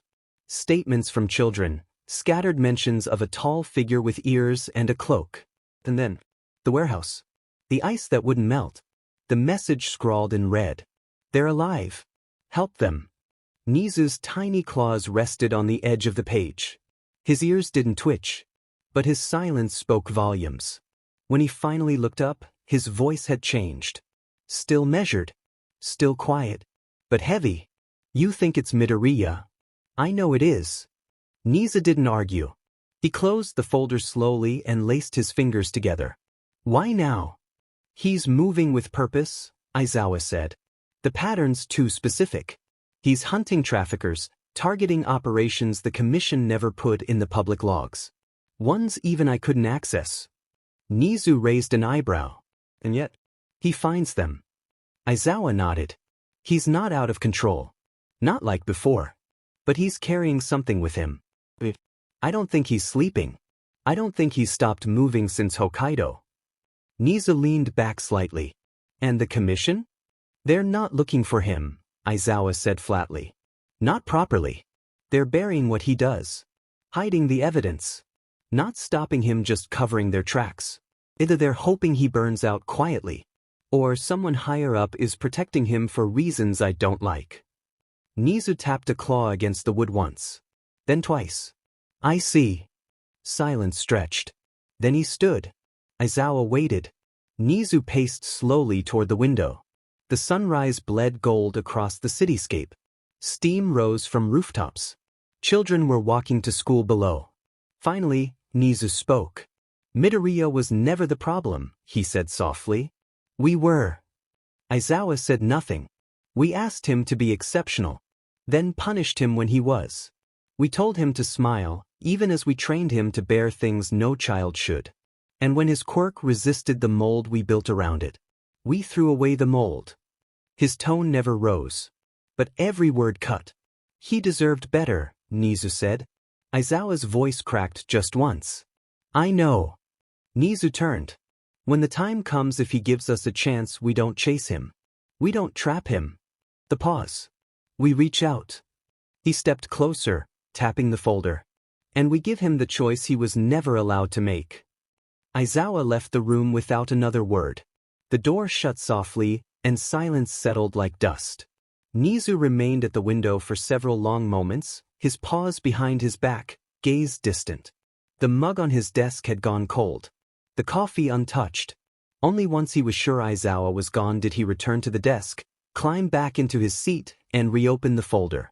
He read through each page again. Slower. Surgical. His eyes didn't skim. They absorbed. Frost patterns that made no elemental sense. Cold temperatures that defied even advanced cryokinesis. Victims describing sensations of oxygen freezing in their lungs. Surveillance footage wiped clean by atmospheric static. Quirk identification scanners offline near every incident site. It wasn't coincidence. It wasn't chance. It was design. Or evolution. Nizu tapped his claws against his desk in slow, measured rhythms. But if Midoriya had survived the Hokkaido incident and Nizu had no doubt he had, then where had he been for the last 2 years?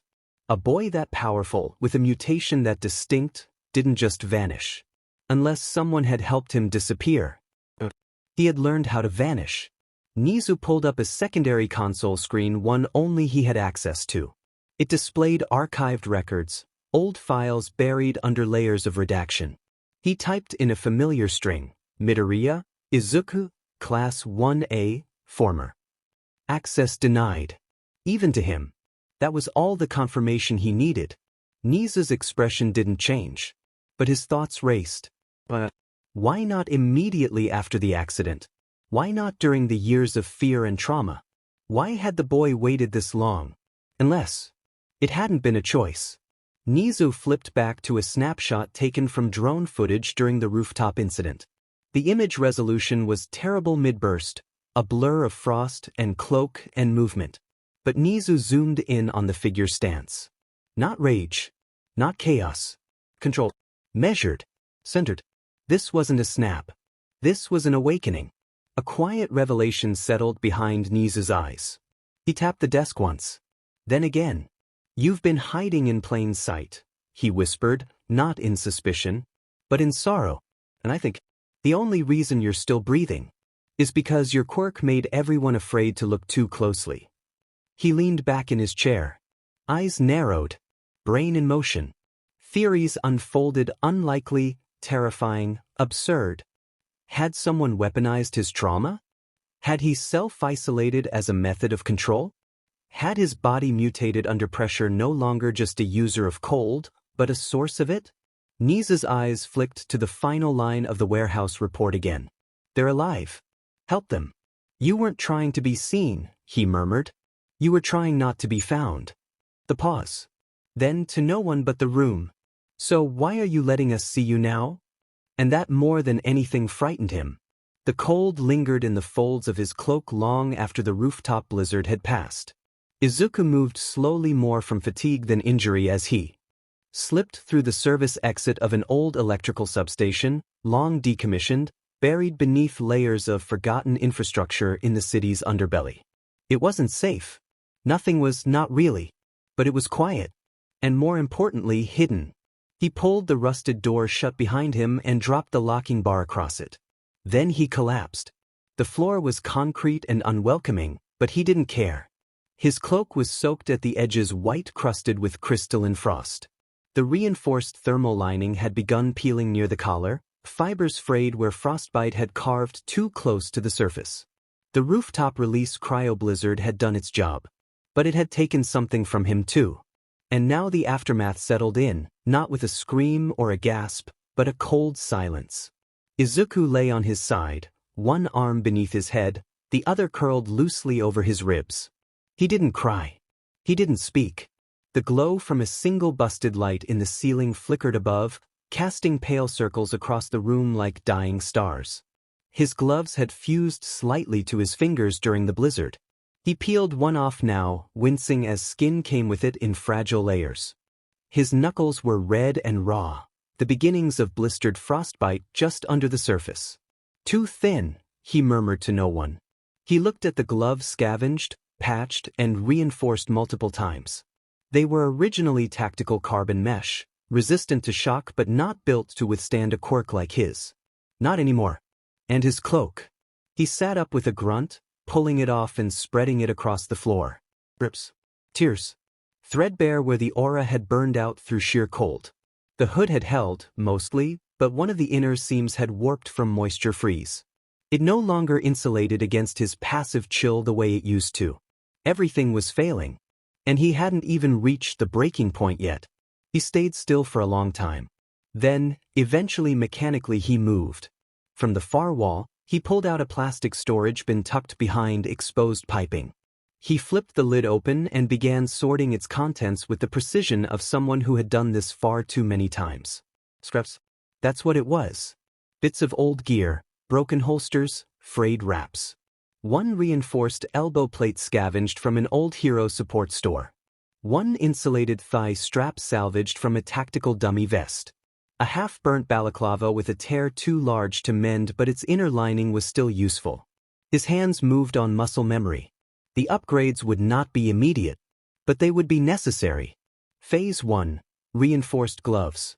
He removed the inner mesh from the balaclava and wrapped it around his dominant hand, then layered it with a heat-treated polymer from his old shin guards. It wasn't much, but it would allow his hand to channel his quirk for longer without ice forming internally. He wouldn't be able to punch through much anymore. But that wasn't the point. This was about control. Conservation. Durability. Less brute force. More containment. He wrapped the new glove in place with gauze, stitched the layers together with a curved needle and frozen fingertips. Phase 2. Cloak repair. The frost-venting cloak was harder. He couldn't replace it. Not really.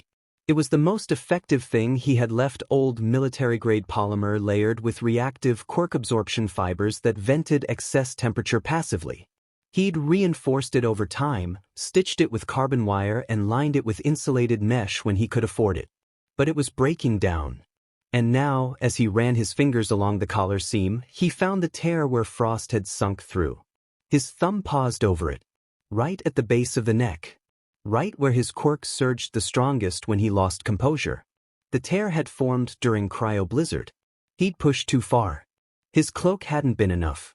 Then I'll make it enough, he muttered. He reached into the bin again. Pulled out 2 square patches fabric taken from an abandoned mutant-specific winter uniform left behind during a hero commission purge. Stiff. Thick. Snow-white. He sewed one over the tear. Not to hide it. To protect it. Then one over the left shoulder where a child's blood had soaked through 2 nights before. Not armor, he thought. Reminders. Phase 3, the hood. He nearly left it alone.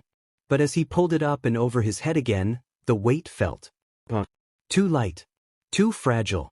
He reached for the last scrap in the bin, a piece of graphite gray weave, thick, water-resistant, durable. He stitched it into the top of the hood, giving it a slight overhang like a visor. Enough to create shadow. Enough to catch light and mislead eyes. He stitched the edges carefully, pausing only when his fingers cramped. He didn't thread holes for his ears. Not this time. Instead, he stitched a subtle frame into the inner lining, one that allowed the fabric to rest over the hidden shape of his ears without revealing them. Anyone watching would think the hood was stiff. Only those who looked closely would see the faint twitch of motion beneath. Frost Rabbit doesn't need to be understood, he thought. He only needs to be seen enough to be feared. By the time he finished, the sun had not yet risen, but the edges of morning kissed the sky with a faint gray. He stood. Tired. But lighter. Stronger? Not yet. But smarter. Quieter. More prepared. One piece at a time, he was becoming what the city needed, not what it asked for. Not what it applauded. But what it forgot to make space for. And what it might one day remember too late. He pulled the cloak around his shoulders again. The new collar pressed close to his neck, warm where the old one hadn't been. His gloved hand flexed. No ice yet. The hood fell low across his eyes. The visor caught the light. He took a step forward. The frost whispered at his heels. The night didn't start with screams. It started with stillness. Izuku stood at the edge of a rooftop overlooking one of Mizudafu's quieter residential wards, frost feathering out from the soles of his boots. The moon hung low and pale, casting long shadows across the cracked streets. A light breeze shifted his cloak, partially stitched from his earlier repairs, and pulled faint trails of mist from his shoulders. The silence didn't fool him. He could feel it, the tension that clung to rooftops and alleyways. The kind of cold that didn't come from his quirk. The kind that came before something snapped. He moved. The first fight was short. A mugging, 2-on-1, late-night subway platform. Izuku dropped silently behind the taller of the attackers, his aura suppressed just enough to prevent sudden frostbite. A low sweep, a strike to the ribs, a twist, disarm, dislocate, drop. The second attacker pulled a blade. It iced over before he got a swing in. Izuku didn't say a word. Just stood there as the man's limbs trembled from cold and fear, then left him gently frozen to the floor with a message for the authorities carved into the tiles. He's safe. Don't hurt him. The second encounter was louder. A robbery gone wrong. A civilian pinned beneath a collapsed kiosk. Gunfire in the air. Izuku moved faster this time, faster than he should have. His bones groaned with each landing, but his reinforced glove held together. The frost didn't burst outward.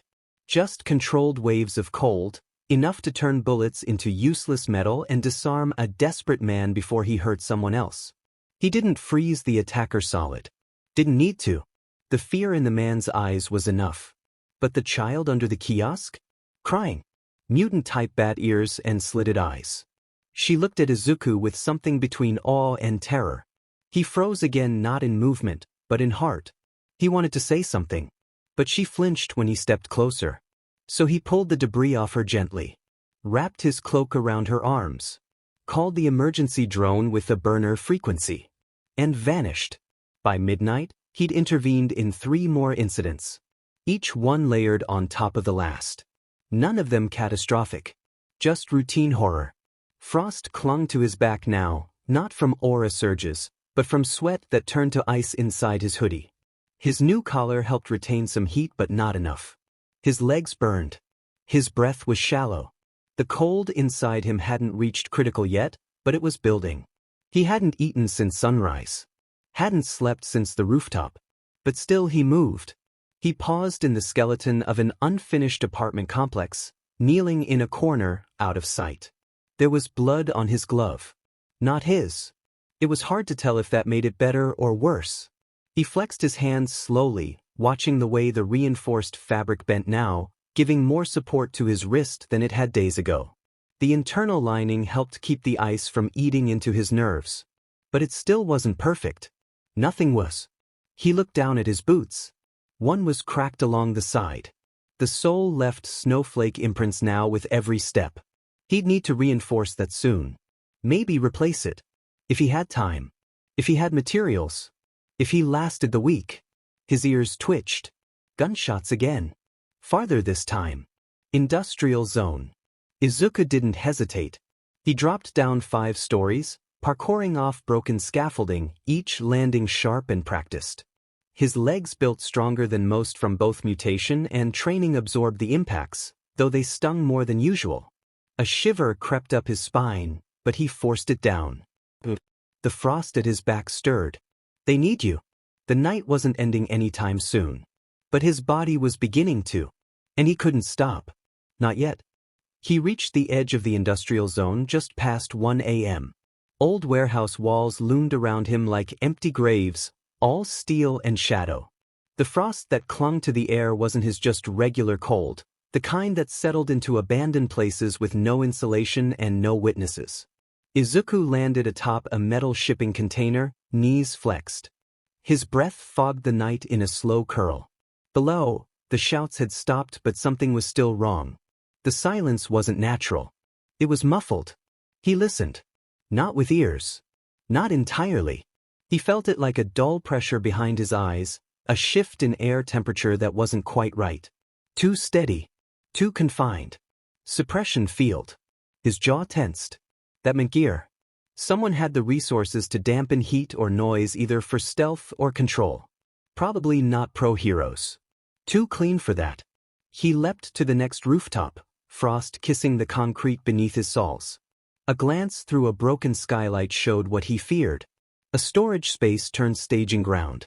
Men in armor vests moved with quiet efficiency. 3 civilian hostages, 2 older, 1 teenager, were zip-tied in the corner.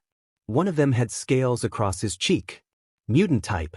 Of course, he muttered. Always mutant type. He counted 5 guards, 2 with visible quirks: fire emitter and wall phase. 1 tech. 1 masked leader.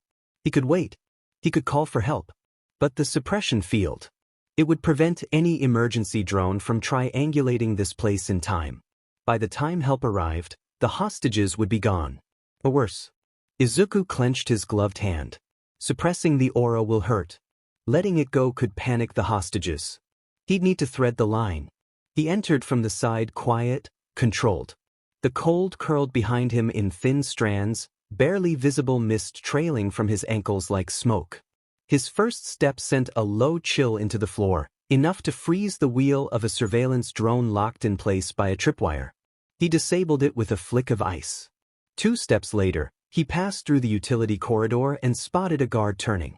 Izuku grabbed his mouth, slammed him against the wall, and coated his limbs in frost to silence the impact. The man collapsed, unconscious, limbs locked in place but not broken. Controlled. Always controlled. He moved on. The fight, when it broke out, was fast and brutal. Izuku took the fire quirk user first, dousing him with a surge of freezing air that extinguished the flame mid-breath and locked his arms behind a crate. The phase user tried to sink through a wall to escape. He re-emerged coughing, ice clinging to his arms. Izuku hit him in the side of the head with the butt of a scavenged baton, then sealed the exit behind him with a sheet of frost. The tech tried to run. Izuku let him. The hostages were first. He knelt before the youngest one, a girl with white patches across her knuckles. Her scales were thin, delicate, cold-sensitive.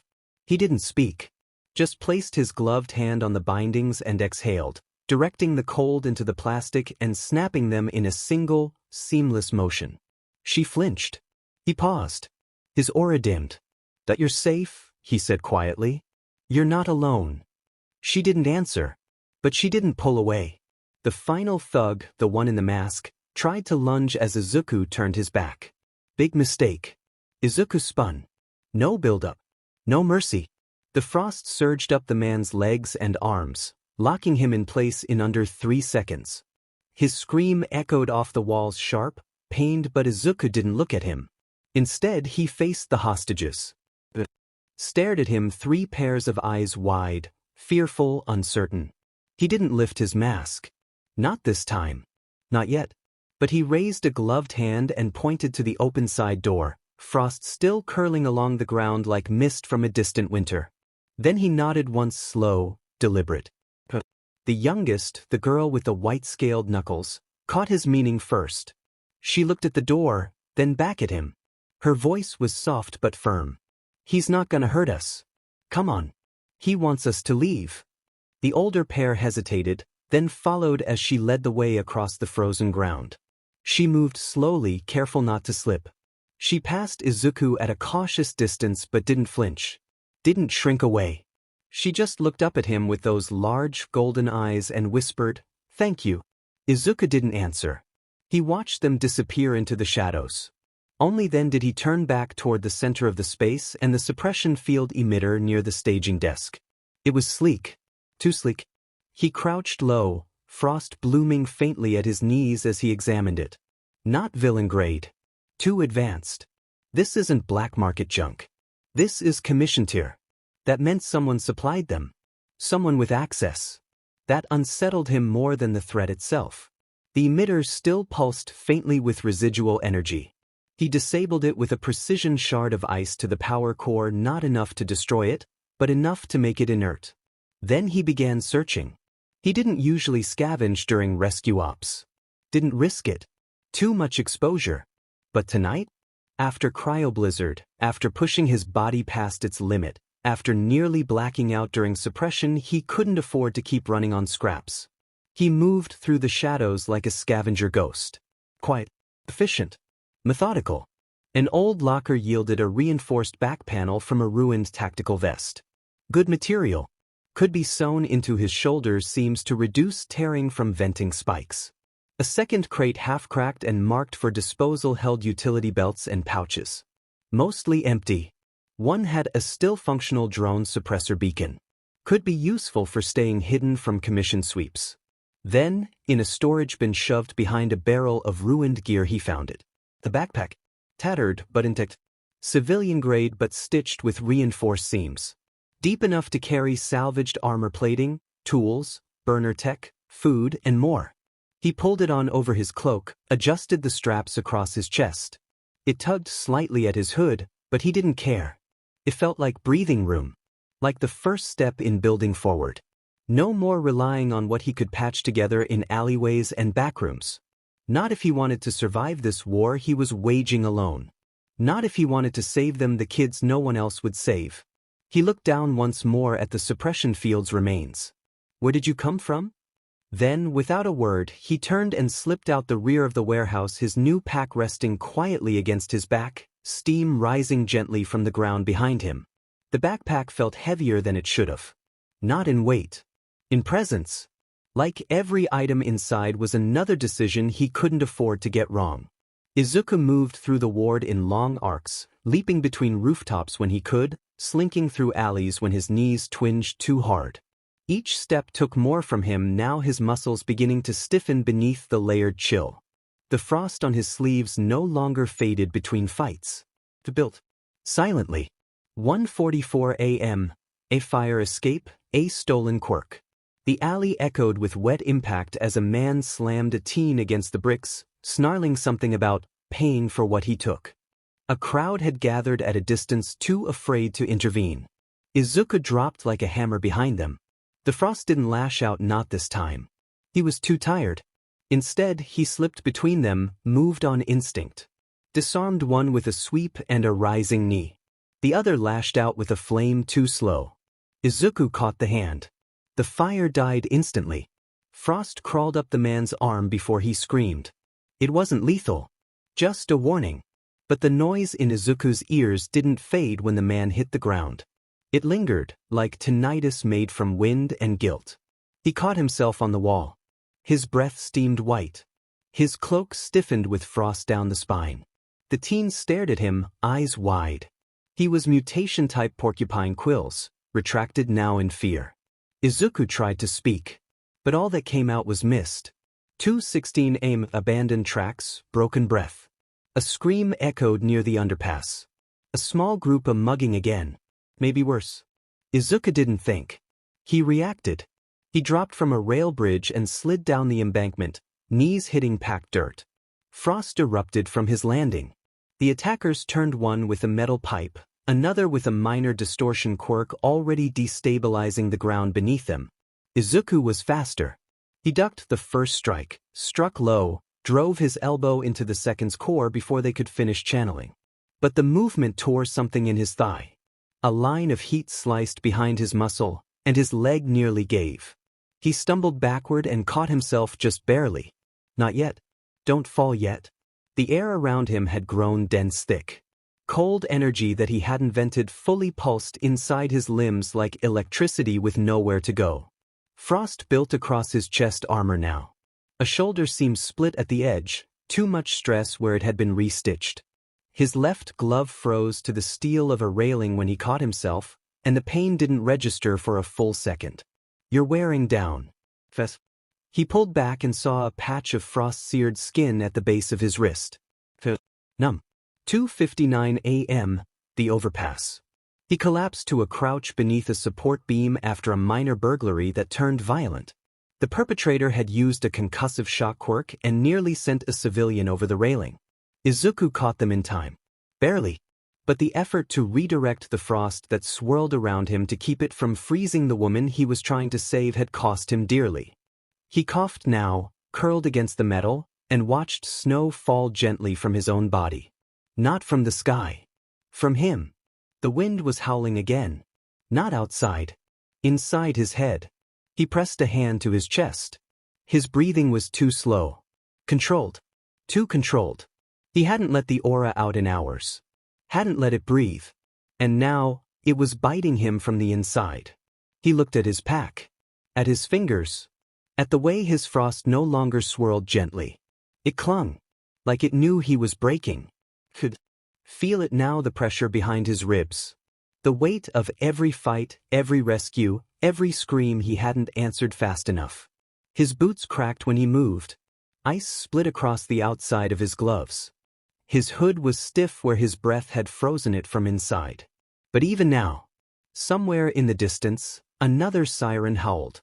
And he moved again. One foot dragging slightly behind the other. 3:37 a.m., rooftop garden, domestic dispute. Izuku landed in the remnants of what had once been a rooftop greenhouse. Ivy wilted beneath sheets of frost as his boots touched down.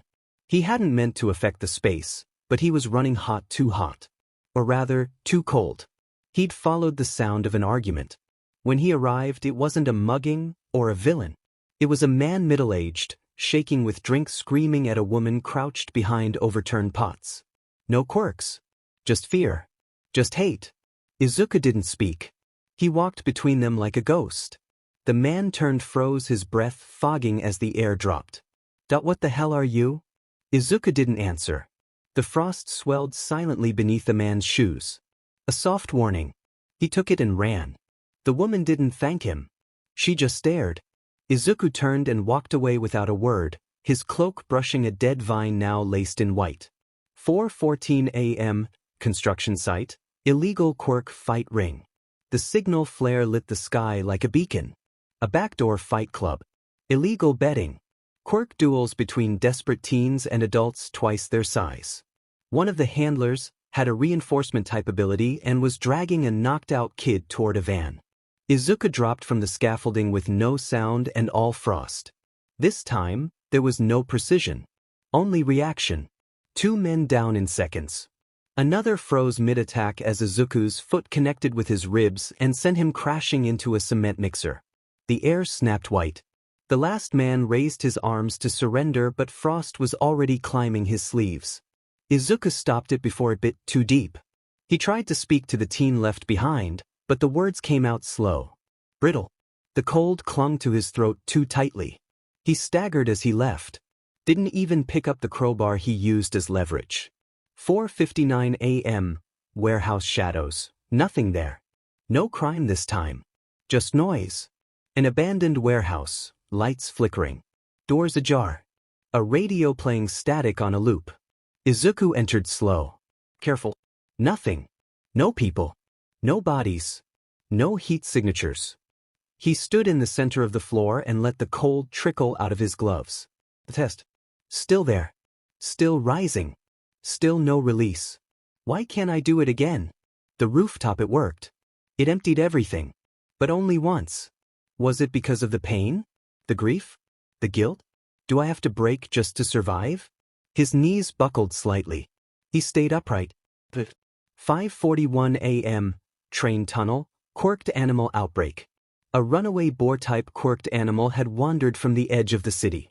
Emergency services were delayed.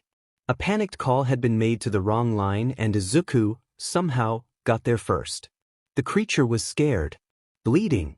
Izuku didn't fight it. He calmed it. The frost around him slowed its charge. The aura numbed its panic. Eventually, it fled. But he'd used too much finesse. Too much aura shaping. He leaned against the tunnel wall after, his handprints seared in blue behind him. He coughed. White mist burst from his mouth, then cracked midair. 6:28 a.m. Street corner, false alarm. He turned a corner too fast. Saw a group of kids playing with handheld sparklers. For one terrifying second, he thought they were under attack. His aura flared fast. A spike of cold raced across the pavement. They all screamed. He realized too late. The kids ran. One dropped a sparkler. Another slipped on the ice. He stood there, shoulders shaking. Didn't chase. Didn't apologize. Just walked on. The frost shimmered behind him. You're losing control again.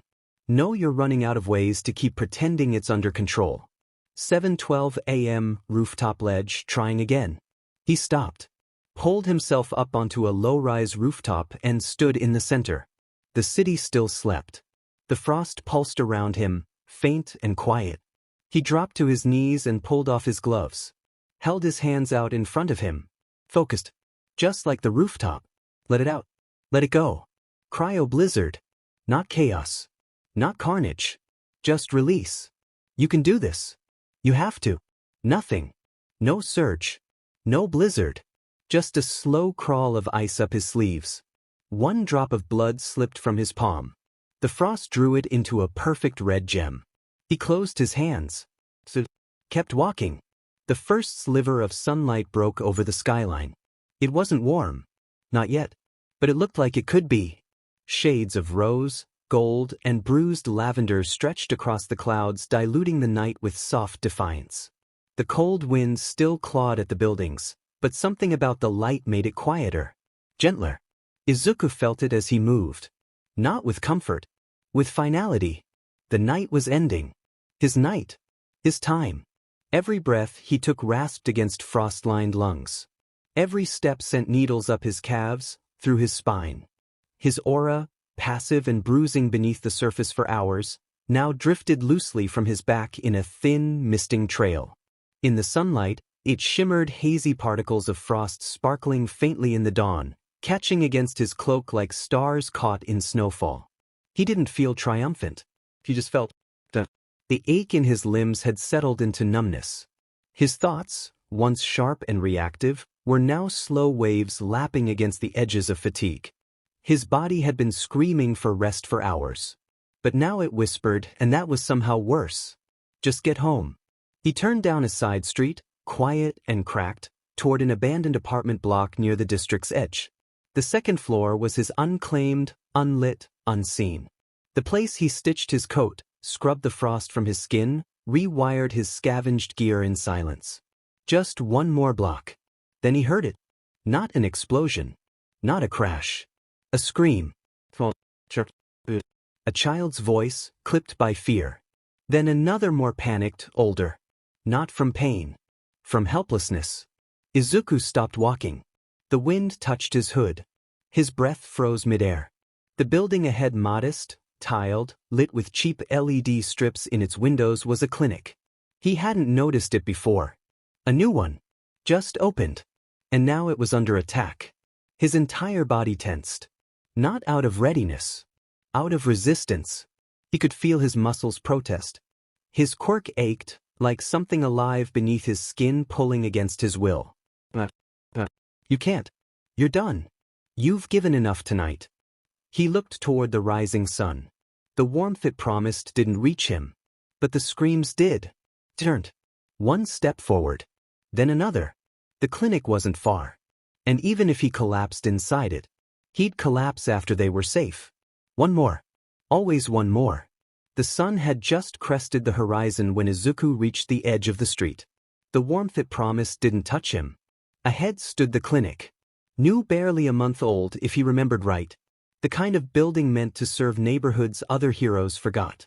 Small signage, green-trimmed windows, an automated door that now hung crooked on its hinges.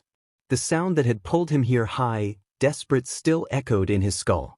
He pressed against the wall beside the entry, frost trailing from his gloves and shoulder. I shouldn't be here. That truth hummed low in his chest. He was barely standing. His body had pulled from too many reserves. The cold inside him didn't burn anymore, it crawled. Slow, invasive. Like it had settled in his bones for good. But someone was inside. He risked a glance through a cracked side window, eyes catching a reflection of his own mask before focusing past it. There were hostages. 6 civilians. 2 of them mutant type. One a child, a girl with long neck feathers, clutching a trembling nurse's hand.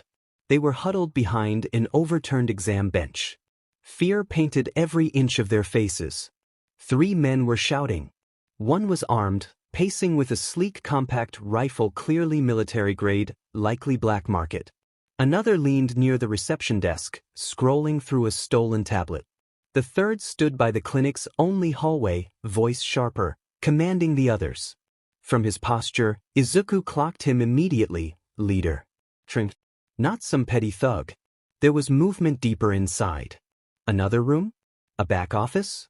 He counted at least 2 more heat signatures behind the reinforced wall. His ears twitched. 5 in total. Maybe 6.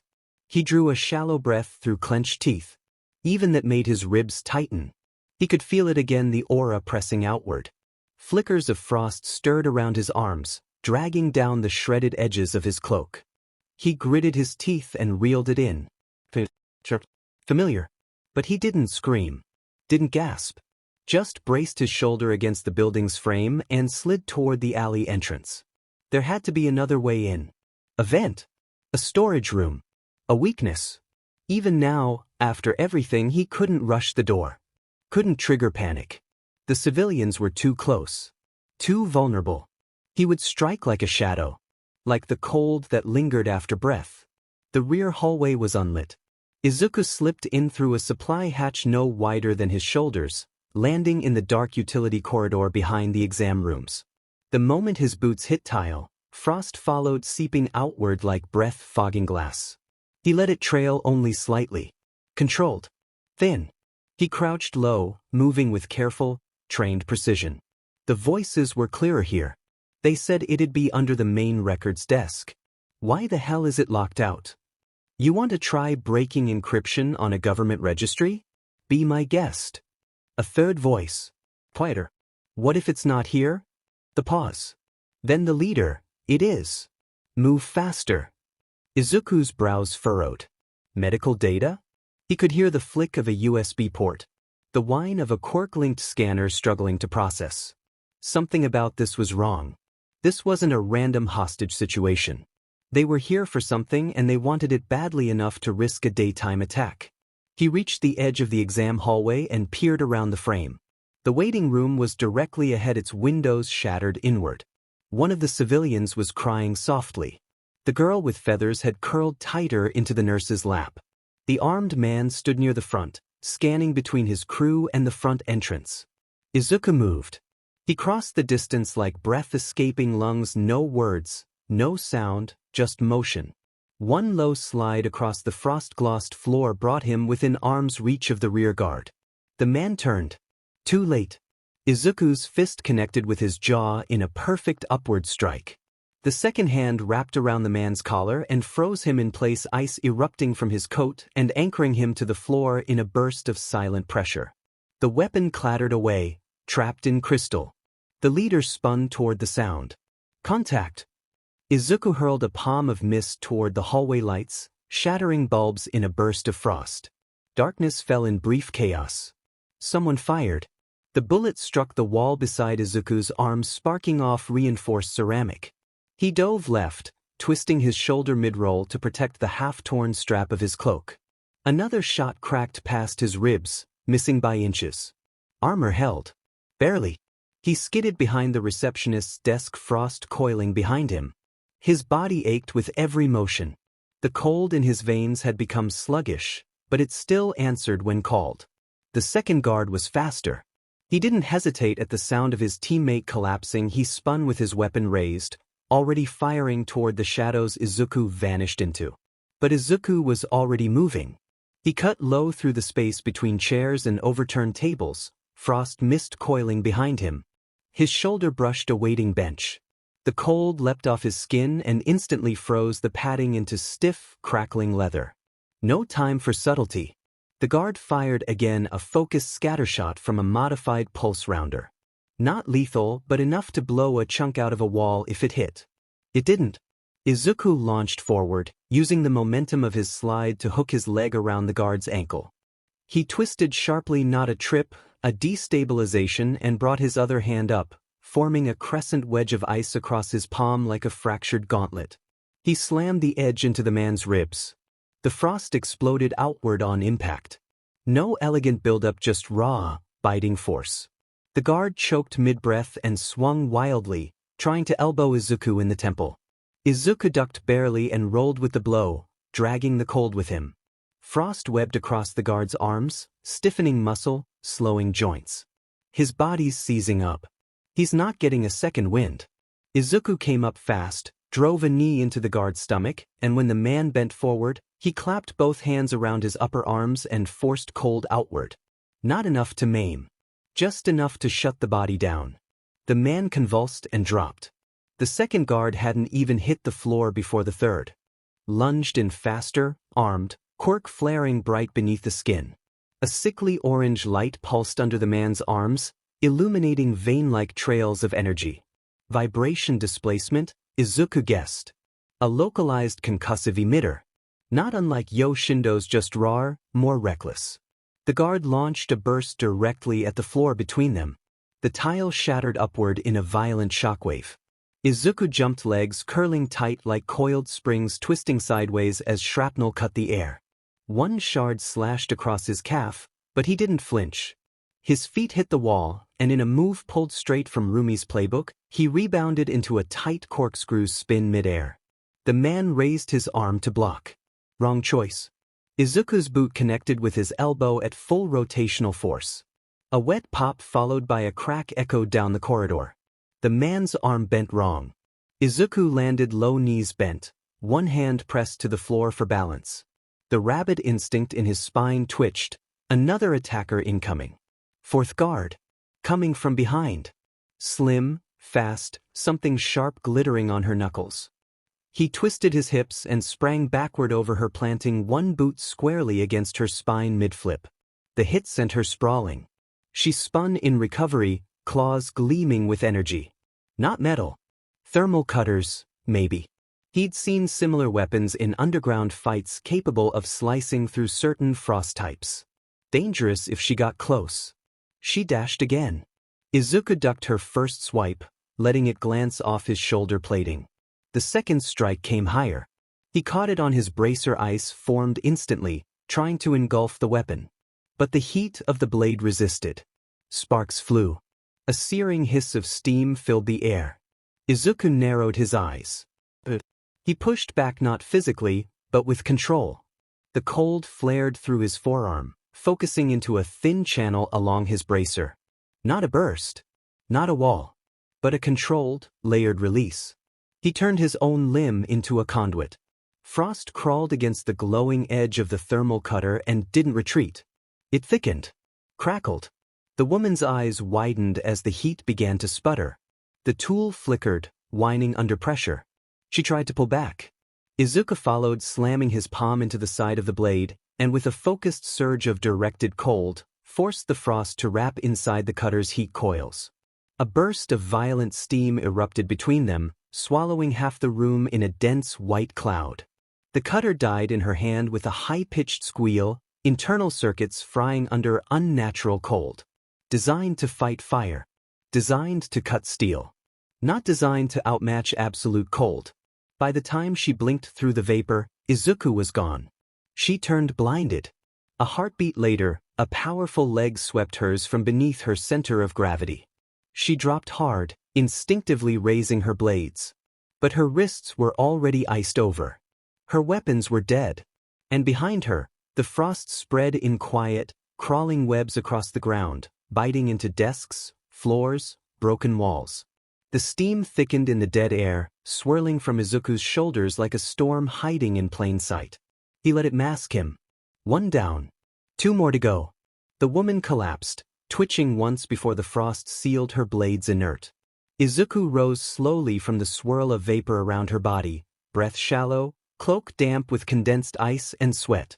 The steam roiled a moment longer than the currents of battle caught it and pulled it away. Clearing. 2 shapes remained. The final guards. The first, a broad man with reinforced gloves, stepped forward. A faint, electric hum buzzed from his forearms. Izuku caught the scent in the air: ozone, copper. His quirk wasn't a flashy emitter. Magneto-muscle conductivity. A hybrid. He could channel force through muscle fibers, make his punches hit like turbines. Dangerous. Especially with the way the ground cracked beneath his boots when he rolled his shoulders. The second stood farther back. Leaner. Eyes glowing faint blue. Izuku felt the pull immediately like a vacuum in his lungs. Pressure siphon. A rare quirk. It didn't drain stamina directly, but it could disrupt breath control, mess with inner ear balance. Dizzying. Lethal in tandem. The big one didn't wait. He lunged forward, ground buckling, right fist ped wide, left low. Izuku moved sideways just enough and twisted his upper body with the motion. One of Rumi's dodges. He slipped past the punch, cloak fluttering, frost trailing behind him in a crescent. He dropped low, slammed both palms into the ground and pushed cold outward. A wave of frost tore through the floor, thin but fast. It caught the big man's trailing leg and locked his boot in place. Too late. Izuku pivoted up and brought his knee across the man's exposed ribs with a sickening crunch. Not even his mutant-enhanced muscles softened the impact. The vibration quirk sputtered in his gloves, but Izuku was already gone, spinning behind him. He caught the man by the back of the collar, planted his boot in the middle of the spine, and kicked forward. The frost snapped the man's footing loose. He tumbled across the floor, gasping down, but not unconscious. Izuku straightened barely just as a force struck his back. He stumbled. Gasped. Air vanished from his lungs. Like someone had punched a hole in the pressure around him. His ears rang. His knees buckled. The siphon. His vision blurred as his balance twisted sideways. He dropped into a crouch, hand bracing against a pillar, and forced cold outward, not in attack. In anchor. Ice clung to his glove and rooted it to the wall. He breathed. Shallow. Thin. Still enough. He can't take what I can create. He closed his eyes briefly and focused the frost around his feet. It spiraled up, not fast, not flashy. Just enough to sharpen the air around him. And then he moved. The moment his balance returned, he lunged across the floor in a burst of raw speed. His foot caught a frost-slick tile. He slid with it. Not elegant. Not clean. But fast. He closed the gap. The siphon user's eyes widened. Izuku didn't strike with a punch. He shouldered into the man's chest, wrapped an arm around his neck, and drove his palm into the side of his ribs. Ice shot out, not sharp, not solid. Freezing mist, expanding from the point of contact. The man screamed once. Izuku twisted, rolled, and slammed him against the floor. Frost spread up his side like blood soaking through fabric. By the time the siphon stopped gasping, he was out cold. Izuku pushed himself to his knees. His ears twitched. No more movement. Just groans. Cracking. Weak breathing. He stood slowly and looked at the room. Steam coiled faintly along the ceiling. The frost on the walls glittered pale white under emergency lights. All 5 were down. His knees trembled. Not from fear. From fatigue. The clinic was quiet now, at least the front. But he hadn't come for a fight. He looked toward the hallway leading deeper inside. Where the scream had come from. Where the civilians were. The silence in the clinic was uneven. Not comforting, hollow. Izuku remained still for a few seconds longer, crouched low, eyes locked on the down siphon user. His breath came in soft pulls through clenched teeth. Every muscle in his back protested. His knees throbbed. His boots left tiny cracks where they shifted across the frost-coated floor. His aura was flaring in slow pulses now, no longer wild but sick with strain. A haze of mist followed each of his movements like breath caught in perpetual limbo. He forced it inward, again until his ribs stung from the effort. He slowly pushed himself to his feet. Not graceful. Not clean. Just functional. The man he'd frozen twitched in his sleep state, still breathing. Limbs blue-tinted. No frostbite but close. Izuku staggered toward the others. One foot dragging slightly. He crouched beside the first guard, the big one with the enhanced striking quirk. The man's glove had cracked on impact. Exposed circuits blinked like a damaged pulse. Izuku pried it open carefully, gritting his teeth as ice along his sleeve cracked. He pulled a small stabilizer chip from beneath the knuckle brace. Nothing special. But the coils could be rewired. He stuffed it into an empty gear pouch near his thigh. The second blade user's belt had thermal feedback linings, still steaming faintly from where Izuku had overwhelmed them. He took one of the bracer sheaths, strapping it loosely to his wrist, imperfect, but usable. His gloves were beginning to flake at the seams. If nothing else, this would last another week. Maybe. Every movement cost him seconds. Every second cost him stability. His ears were low under the hood, drooped slightly in fatigue. He moved to the far desk where the first attacker had been working. His cloak dragged lightly across the floor, rim lined in frost, too heavy from the buildup. Izuku reached the monitor. Still warm. Still active. He tapped the side, and the holographic file display reappeared in fragments: medical records. Civilian files.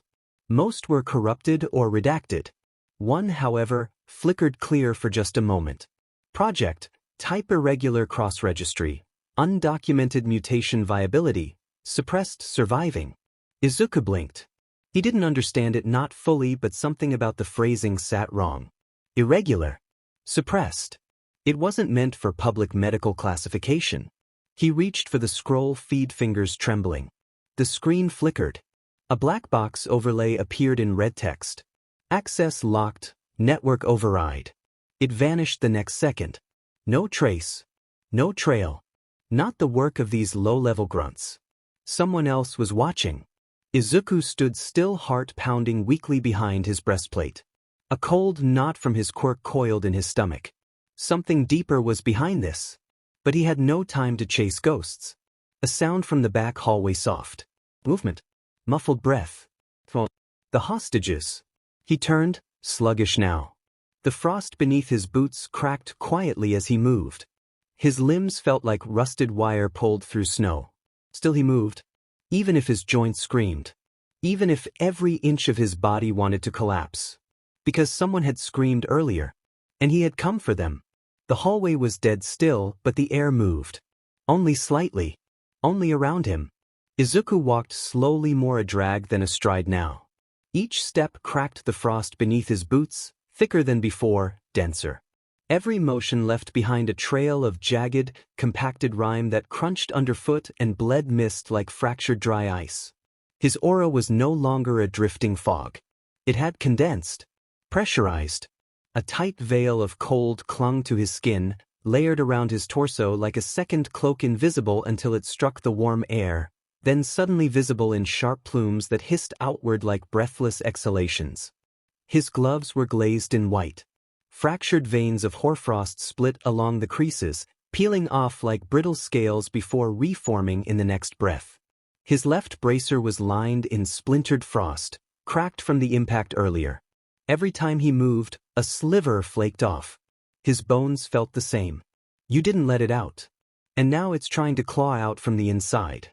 But he pressed forward. Down the ruined hallway, past toppled carts and an overturned diagnostic bed. The lights flickered weakly. Somewhere above, a pipe creaked half-frozen. He knew he was approaching them before he even reached the doors. So faint. But compared to the chill cocoon around him, it was like sunlight bleeding under a cellar door. His ears flat beneath the hood twitched forward, straining for sound. A small exhale. A cough. The sound of feathers rustling. He reached the back room. The door was ajar. Cracked only a few inches. His fingers brushed it and left frost behind, crawling up the hinge. He didn't push it open with force, just slid it enough to pass through. And the cold followed him in. The room was small. Storage mixed with emergency bedding. The walls still vibrated faintly with residual heat from the failed suppression system earlier, but it was losing fast against his aura. They were all there. The nurse sat against the far wall, cradling a little girl with short, down feather tufts around her neck and jaw, soft beige and brown. She blinked tiredly at Izuku, half shielded by the older woman's arms. 2 other children sat nearby, one shivering with reptilian scales, the other human-looking but quiet. One teen was crouched protectively near the doorway. Another leaned over a battered emergency med kit. They all turned when he entered. And immediately, the air thickened. The frost with him wasn't lashing out, but it clung. To the floor. To the wall behind him. To the doorway, frosting the frame like it was retreating from heat. Mist spilled low, pooling along the tiles before curling up toward their ankles. One of the older kids backed a step. The nurse held still. Izuku didn't speak. Couldn't. His throat was coated with cold. Every breath steamed like dragon smoke. Instead, he raised one hand, slow, open-palmed. A peace gesture. Not a threat. No one ran. Not even the feathered girl. She just blinked, her small fingers tightening in the nurse's sleeve. Izuku moved back only slightly. He didn't approach. He just made space. Opened the way.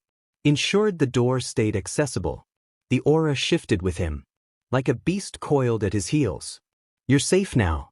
That's all that he murmured. The boy with the scaled arms stared hard at him. His eyes were wide, but not with fear. Not entirely. With memory. Recognition. That's him, the teen murmured. The nurse looked up. The Frost Rabbit. The nickname whispered like a nerve through the room. Izuku dipped his head, not a nod. The bow. Waited. Then he turned away. The frost crawled after him as he exited. The aura followed him like a shadow. He didn't look back. Didn't need to. Because behind him, for the first time in hours, no one was screaming. The air still hadn't warmed. Rumi landed lightly atop the clinic's rooftop, crouching low as her ears twitched in every direction. Frost cracked beneath her boots. The chill wasn't natural, not this deep into sunrise, not in this part of the city. This wasn't winter. This was residual. Power. She stepped forward slowly, scanning the roof's edge. Ice feathered outward like the blast radius of a bomb, uneven and sharp, but contained. Not chaotic. Not out of control. Every jagged bloom of frost, every fracture line, every sliver of white that bled across metal and glass, it all spoke of something deliberate. Unforgiving but careful. She narrowed her eyes. Someone dangerous was here. A voice crackled faintly through her comms. Hostages secure. Medical en route. Unknown vigilante has fled the scene. No confirmed fatalities. Repeat, no fatalities. Villains critically subdued. No fatalities. But plenty of damage. She moved toward the open stairwell hatch, dropping inside without a word. Inside the clinic, ground floor. The building felt like it had been flash frozen from the inside out. The walls pulsed with residual frost. Thin sheets of ice clung to corners and glass, spiderwebbing over filing cabinets and flickering lights. A security panel was blown open and half melted, overridden, then destroyed. Her boots slid faintly as she turned the corner. Voices ahead. She followed them. A nurse sat by the hall, wrapped in 2 emergency blankets, giving her statement to a pro-hero investigator. 2 kids sat nearby, one with scales, the other with feather tufts along her collarbones. He didn't talk. But looked at us. Then looked away. He didn't want to scare us, I think. He kept the cold from reaching us. You don't understand. It was like the air moved around him. The nurse's voice trembled, not from fear, but disbelief. He carried one of the children out himself. She had wings. Couldn't move. He wrapped her in his cloak. Did you see his face? Asked the investigator. The nurse hesitated. No. But. She looked up at Rumi as she stepped in. He had rabbit ears. Down the hall. Rumi said nothing at first. She just walked the halls. Her sharp eyes caught a scorched patch of metal, a shattered hypodermic launcher, the remains of a medical terminal with its login screen blacked out. Someone had tried to dig into data before being locked out. Another figure, likely the vigilante, had checked on the terminals, then retreated toward the storage wing. Everything matched the initial reports. A group of villains had broken in, possibly after sensitive Quark-related data. But they'd been stopped violently by someone without backup, without authorization, and without hesitation. She stepped over a cracked floor tile, where frozen blood had pooled and then been sealed beneath a layer of clean ice. Not brutal. Not messy. Intentional. Purposeful. Controlled. She found it near the exit. A fragment of reinforced black ceramic. Shaped vaguely like a jawline. A shard of a broken mask. Rabbit bone design. She picked it up, frost nipping at her fingers. Her pupils narrowed. Her gut stirred with that feeling again, not quite dread. Not quite concern. Something more animal. Instinctual. Something familiar. Frost rabbit, murmured the investigator nearby. That's what the kids called him. Said he moved like a shadow and saved them before the heroes got here. She turned her head slightly. And the other name? The man hesitated. Cryoblizzard. One of the villains said it before his mouth froze shut. Rumi's jaw tensed. That name again. It made her skin crawl. Not because of what it meant, but because of what it didn't. Cryoblizzard sounds like a title you give to a storm, she muttered, eyes still on the shard. But this? This wasn't a storm. This was a choice. The investigator tilted his head. What makes you say that? She didn't answer. Outside again. She stood once more atop the roof. The city had begun to stir below, trams humming, shop shutters rising, voices threading back into the fabric of the morning. But none of it reached her. She could still feel it here. The chill hadn't faded. Neither had the presence.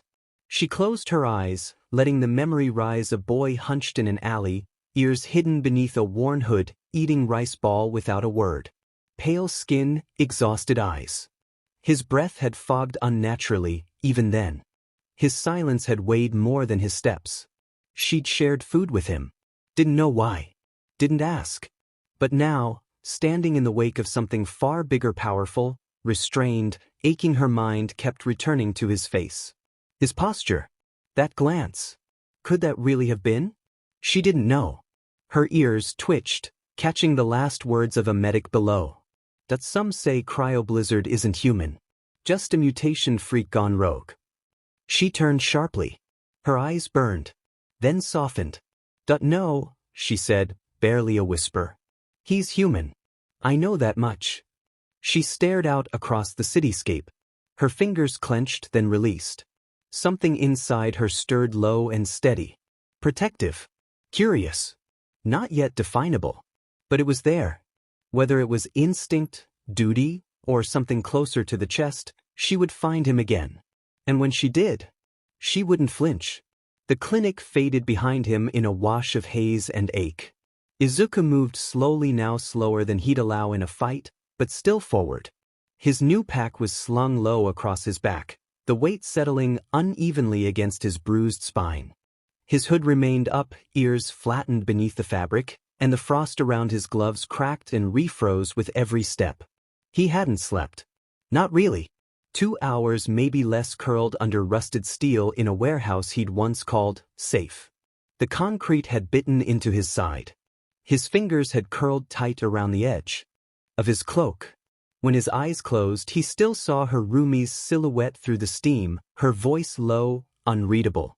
He saw the frost on the children's arms, the fear on their faces. But beneath it all, something else stirred. A pull. Not fear. Not logic. Something deeper. Instinct. The kind that urged him not to rest, not yet. Not while his scent still lingered in too many places. Not while his gear was unstable. Not while something in the city's rhythm was off. A storm was coming. He could feel it. So instead of collapsing, he scavenged. 10:52 a.m., South Narahata outskirts. A rusted comms tower loomed over a crumbling lot where a small tech shop had once stood. Izuku pried open a collapsed awning with numb fingers and squeezed through the remains of a storage door. His body screamed the entire time. Inside, loose wiring, old tools, scrap processors, cracked screens. He took what was usable, stripped old rigging from a dismantled aerial drone, found a broken stabilizer chip and pocketed it might be useful later. He leaned against a fallen filing cabinet, panting. Frost built on the drawers under his palm. Keep moving. 12:07 p.m., Forgotten Warehouse, District 6. He knelt before a wall marked with 3 slashes and a broken circle. A symbol he'd scratched there a year ago. A memory in paint. He opened a hidden storage panel cleverly buried behind layers of sheet metal. Inside, a roll of fireproof fabric, scavenged from an old hero suit, a coil of semi-insulated wiring, 1 ration bar, unopened. He took all of it. The bar tasted like ash. He left a new mark beside the old one, a slash downward through the broken circle. A signal to himself. Not safe anymore. 2:43 p.m., underpass storage tunnel. The air was damp here. Rotting. But that was why he'd used it before no one looked for ghosts in the mold. He stashed his heavier scrap, broken HRSS clips, plated buckles, scorched cloak fragments, discarded data slates.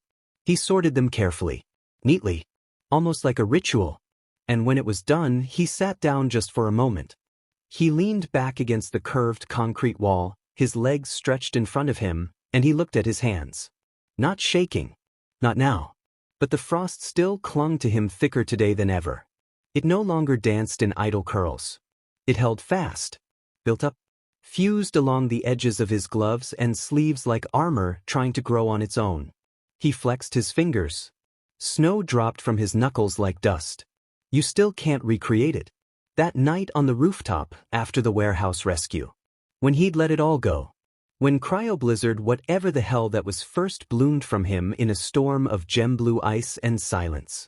He'd been trying ever since to do it again. To find that moment of stillness, of clean, perfect release. But it never came. Each time he reached for it, the pressure stayed locked inside. His aura trembled under the surface, condensed into tighter and tighter space. Each fight drained him, but never bled it out. Each step left him heavier. It wasn't just his body breaking anymore. It was the buildup. Like an overloaded core, cooling from the outside in but screaming silently within. He stood, grabbed the pack, and pushed onward. Because that storm in his bones was still growing. And when it finally came again, he wouldn't be able to stop it. Not unless he found a way to let it go on his terms. Before it destroyed something he couldn't walk away from. The night returned like it always did, quiet and cold, and somehow heavier than the last. Izuku moved through the skeletal remains of the city's southern ward, his cloak stiff with residual frost, the reinforced pack low against his back. The repairs he'd made the day before still held barely. Patches on his cloak now bore seams of scavenged thread. His gloves had been reinforced with scavenged plating. And yet, every stitch, every tightened strap, every new layer of insulation felt like it was dragging him down. He was colder now. Not just because of the chill that curled from his body, trailing behind him in pale blue mist, but because it never stopped. No matter how much he worked, no matter how much he fought, it kept growing. It had been days since the clinic. He hadn't gone out during daylight since. That incident rescuing the children, nearly collapsing in the aftermath, seeing Rumi again, it had left a scar deeper than any ice bite. A scar in motion. One that lived in how carefully he timed his patrols, how he avoided reflections, how he ducked even deeper into alleys when police passed. He didn't want to be recognized. Not yet. Not until he figured out what he'd become. Tonight was supposed to be quiet. Just a sweep of the factory district. Watch for smuggling, scan for mutant-type assaults, help if he could. Don't make noise. Don't leave trails. But quiet didn't last. It never did. The shout came from a side street. It was the kind of sound that made your skin prick before your brain caught up, raw, too sharp, too close. A grunt. A scream. Something between a threat and a cry for help. Izuku moved before the thought finished forming. He hit the streetlight edge first, then dropped into the alley like falling fog. The ice beneath his boots glinted blue under the moonlight. His presence pulled mist behind him. He kept his movements low and quick, no more leaping in unless it was necessary.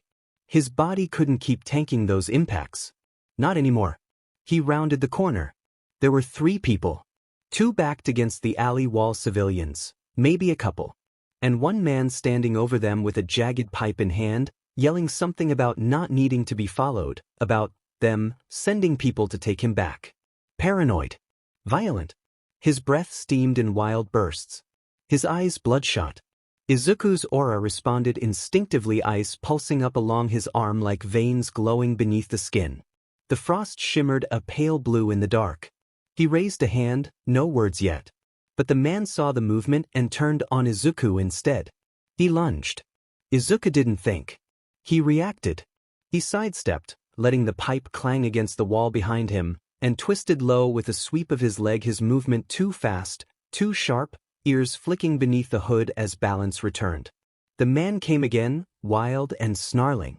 Izuku caught the next swing in his left hand. His glove cracked from the force. The frost took over. Ice spread in an instant, coating the attacker's arms, his legs, his shoulders. It snaked around the pipe and locked it in place. Then, with a motion he barely registered, Izuku pushed his right palm forward. And the man was cocooned, encased in a rough sculpture of deep blue frost. It wasn't jagged, not cruel, but firm. So, not enough to maim. Just enough to shut the body down. The man convulsed and dropped, unconscious in seconds. Izuku stood over him, breathing shallow. The ice still curled around his boots. His aura hadn't fully receded. It hovered, tight and pressured around his body, like fog waiting to ignite into storm. A sound behind him. He turned too fast. The man he'd just protected, the civilian, was rushing forward. Izuku didn't know if it was anger. Fear. Gratitude turned to panic. But he stepped forward too. The man stopped dead. Because Izuku's aura pulsed outward in a single breath. A sudden flare of cold lashed around him, frost crawling in reverse along the alley bricks, drawing up his back, crackling over his shoulders like half-formed wings. His eyes flared dimly blue through the mask's slits. The man staggered back. Fell. Scrambled. Izuku's hand froze mid-race. He hadn't meant to react. Hadn't meant to scare anyone. He took a step back, the cold howling in his ears now not outward, but inward. A scream with no sound. His breath hitched. His frost swirled harder. He clenched both hands, turned, and vanished down the alley. Not a word. Not a look back. Only the subtle crackle of ice melting behind him. He ran until the city blurred, until the streets stopped making sense, until the pressure in his chest threatened to snap ribs in half. He landed somewhere near a burnt-out bakery he once used to sleep in. Slid down the back wall. Didn't move for a full 5 minutes. Then curled forward. Not crying. But bracing. The guilt wasn't new. But this time, it hit different. He hadn't lost control. Not like before. But he'd come close. And that was worse. Because it meant he still didn't know where the line was. He pressed his forehead to the wall. Frost clung where his mask met concrete. It didn't sting. It just settled. The blue tint of his aura no longer swirled tonight. It clung. Like it knew he was trying to bury something. Like it refused to let him. The silence inside the burnt-out bakery was total. No sirens. No screams. Just the sound of wind slipping through shattered windows, curling around dust-coated counters and scorched walls. Izuku sat with his back against the remains of an overturned display case, arms braced on his knees, breath steadying. His cloak had long since stiffened from cold and blood. His gloves were half fused with the bracers along his wrists. Frost curled in lazy spirals from his shoulders and collar, blue-tinted and quiet but far from gone. He stared at the floor. Then, slowly lifted one hand. His fingers trembled, not from fatigue alone, but from hesitation. From memory. The rooftop, the outpour, the stillness that followed. He'd tried since then. Many times. But never again had it come freely. Maybe it wasn't something he could recreate. Still he had to try. He angled his hand toward the scorched floorboards a few feet ahead. Focused. Not on destruction. Not on power. On expelling, on shaping. Cold hissed into the air. It started soft. A line of frost forming a semicircle on the ground. Then another. Lines connected, branching out in fractal threads. Each inch carried a soft, pulsing blue dimmer than the rooftop's brilliance, but unnatural nonetheless. He pushed more into it. The structure grew, ice blooming upward like a slow-forming sculpture, shallow at first, then rising. It wasn't jagged. Not chaotic. It bent inward as it rose, forming limbs, a curve of spine, a dip where the crown of a head might be. A silhouette. Humanoid. Kneeling. It had no face. No markings. Just shape. Izuku didn't know what it was supposed to be.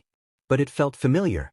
The longer he poured cold into it, the deeper the color became. What began as muted ice turned a richer, duskier blue, then darker still. The gemstone tone from the rooftop began to glint beneath the surface, like something alive was stirring within it. Light caught in the ice and split into fractured stars. He stopped there. Not because he wanted to, but because his hand gave out. His arm dropped to his side, numb and burning.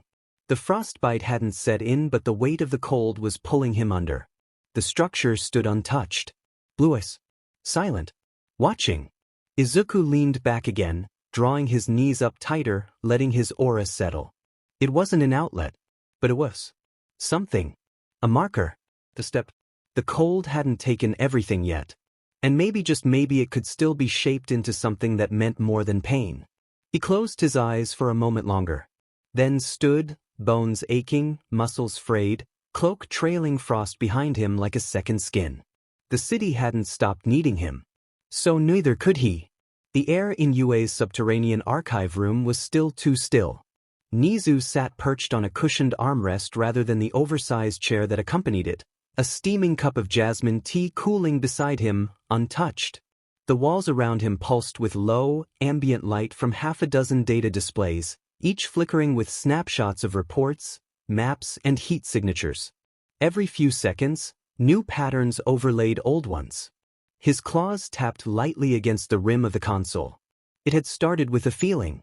Now it was a trail. There are too many anomalies, he murmured to himself. Aizawa stood quietly at the far side of the room, leaning against the doorframe with his arms crossed. He didn't interrupt. He knew better. When Nizu entered one of these mental spaces, it was best to let him speak freely until he invited input. Nizu continued. One might forgive the occasional missing camera feed. A damaged traffic drone. An overwritten medical log. But these aren't random. They're consistent. Targeted.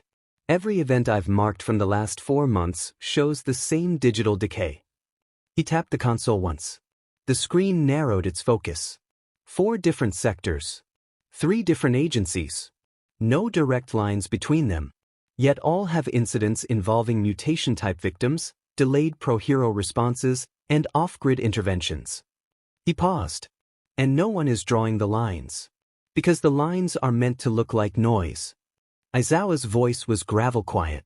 You're saying someone's making these disappear?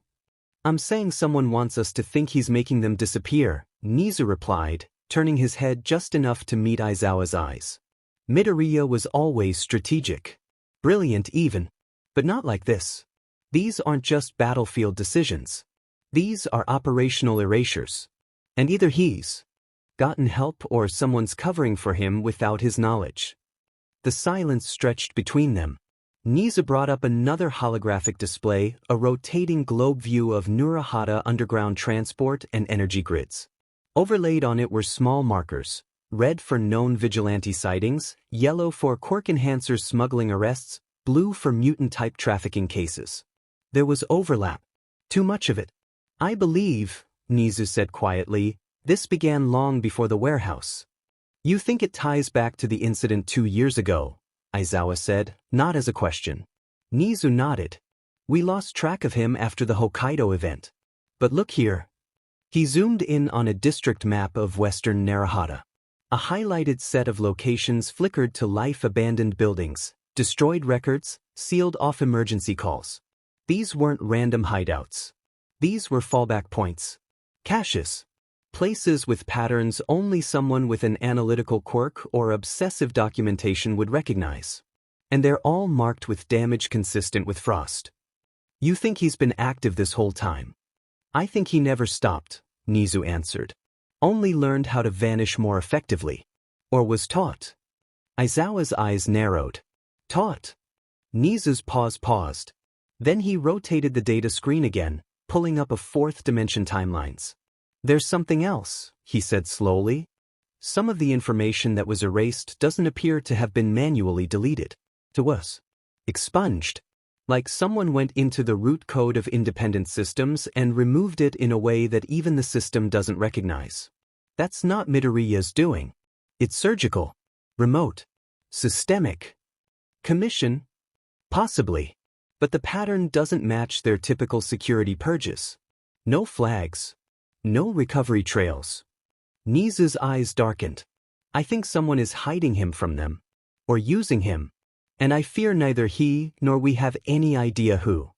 He stood fully now, small frame tense. This isn't about just finding him anymore. It's about understanding why someone else wanted him hidden. And for what? The screen dimmed to a dull amber as Nizu stepped down from the armrest and paced slowly across the floor. His claws made faint clicking sounds on the polished tile, each step measured. Focused. He moved not like a principal, but like a creature that had survived long enough to become something more. He knew patterns. He knew people. And he knew what it meant when data vanished in plain sight. Let's begin again, he murmured, mostly to himself. He slid a claw across a touchpad, initiating a program that rapidly recompiled all known incidents of vigilante interference in the last 16 months, only those with reported cold signatures. Another pass filtered them down further. Incidents without camera evidence, without confirmed pro-hero arrivals, but with recovered civilians. Then a third filter, overlap with sites connected to quirk enhancer trafficking, stolen support gear, or rogue genetic experimentation. The results weren't staggering in number. But everyone was chilling. These are surgical strikes, Nizu said. Pinpointed. Minimal casualties. Targeted asset destruction. Consistent patterns of retreat and cleanup. A new column flickered to life. Children. Each report involved either endangered minors, specifically those with visible mutation-type quirks, or sites with traces of juvenile-sized restraints. Nizu's paw hovered above the display. You're not just surviving, Midoriya. You're protecting. Reactively at first. Then methodically. Like a predator choosing its territory. Or a guardian patrolling the perimeter. He looked up at the crime map again, now reshaped into a 5-district layout with interlinking paths and migration points. And you're not random. You're circling. He traced a claw between 3 key points, each marked by unregistered frost damage and missing surveillance footage.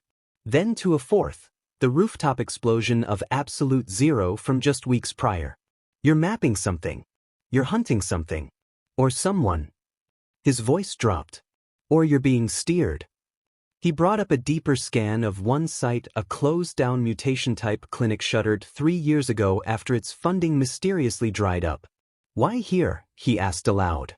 Why risk exposure on a facility with no active utility, no active data transfer, and no known value?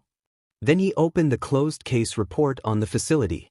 Suspected involvement in unauthorized mutant-type experimentation. Records incomplete. No formal charges. No formal charges. But he remembered the whispers. And he remembered what Izuku had seen in Hokkaido. You're trying to make sense of your own history, aren't you? Nizu said quietly, tapping the screen with a paw. You're not just fighting crime. You're chasing ghosts. He paused again, eyes narrowing. And someone is laying the breadcrumbs for you. He stared at the evidence trail now displayed like a constellation. A vigilante operating with pinpoint precision. A string of erased data logs across multiple systems. A spread of activity that never crosses certain boundaries but always leaves a cold trace. And above it all, a silence from the Hero Commission that felt too convenient. Nizu turned his head just slightly toward the data display that still glowed with the outline of a certain mutant-type boy, once student, now ghost. I'm going to find you, Midoriya, he said, voice not unkind. And when I do, I won't try to chain you. I'll ask the one question no one else has bothered to ask. He looked directly into the soft light of the screen. What were you trying to save? The rooftops blurred beneath his boots. Izuku moved without thinking now. Not with grace or strategy, just momentum. The weight of his cloak dragged slightly at his shoulders, his scarf stiffened with rime. A thin veil of frost left behind him with each step, like ghostly footprints in a world that didn't want to see him. His eyes burned. His fingers had stopped hurting, gone beyond pain and into numbness. But still he moved. Wind curled around his ears, whispering like distant voices. He blinked. The world didn't change. Not at first. But then, the cold around him shimmered, not with quirk energy, but memory. He was small again. Maybe 6, 7? The living room was too warm, the heater humming too loud.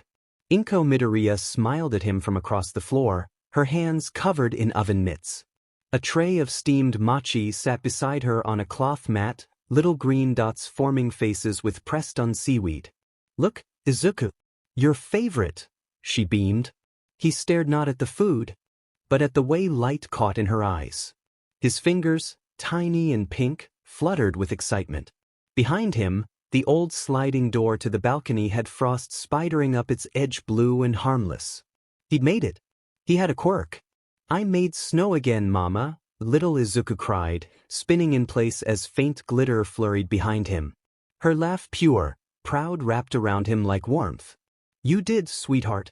Just like a hero. He staggered. His boot caught on the lip of a roof tile and nearly slipped. The present rushed back in a blink, dark skyline, moon high, frost clinging to his lashes. He pressed a hand to the side of his face. The frost on his cheek had cracked where a tear should have been. He hadn't realized he was smiling. Not until it faded. The rooftop narrowed ahead. Lights of the district dipped and rose in sleepy rhythm. Somewhere below, a train station pulsed with mechanical breath, early travelers murmuring beneath pale lamps. Izuku crouched and slid down a maintenance ladder, landing with a grunt near the service steps. The world spun for half a second. He steadied himself with one palm against the railing. He wasn't here to board. Just to breathe. Just to rest. He made his way to a rusted bench tucked beneath a wide overhang. It groaned beneath him. He pulled the cloak tighter and leaned forward, elbows on his knees. The moon hadn't dipped entirely yet, but it was sinking, sliding behind the far buildings like a curtain drawing on the night. Frost dusted the soles of his boots. Steam still curled from his shoulders. His aura pulsed softly now, more a quiet heartbeat than a roar. His eyelids fluttered. And then another memory stirred. Not of warmth this time, but sharpness, precision, obsession, and admiration. The cold didn't fade, but his mind drifted. Izuku sat slouched on the bench, head bowed slightly. The station was mostly quiet, just the sound of air brakes from distant trams and the soft chirp of crossing lights. A single newspaper blew past him, catching on the bench leg. He didn't look up. In his mind, he wasn't here. He was 10 years old again. In his room. Not the one after the hospital. The one before, walls lined with All Might posters, a bookcase sagging under the weight of stacked notebooks. His prized possessions sat open in his lap. Hero analysis for the future, volume page after page of scribbled notes and combat strategies. Arrows and underlines and frantic circles. Most of them old Aizawa, Miruko hawks. But there were newer ones too. Even a few from underground vigilantes whose quirks caught his eye. He could remember the way his pencil moved faster when he wrote about her. Rumi Usajiyama, the rabbit hero, Mirko. There were fewer words in her section. Not because there was less to say, but because so much of it was instinctual. Fluid.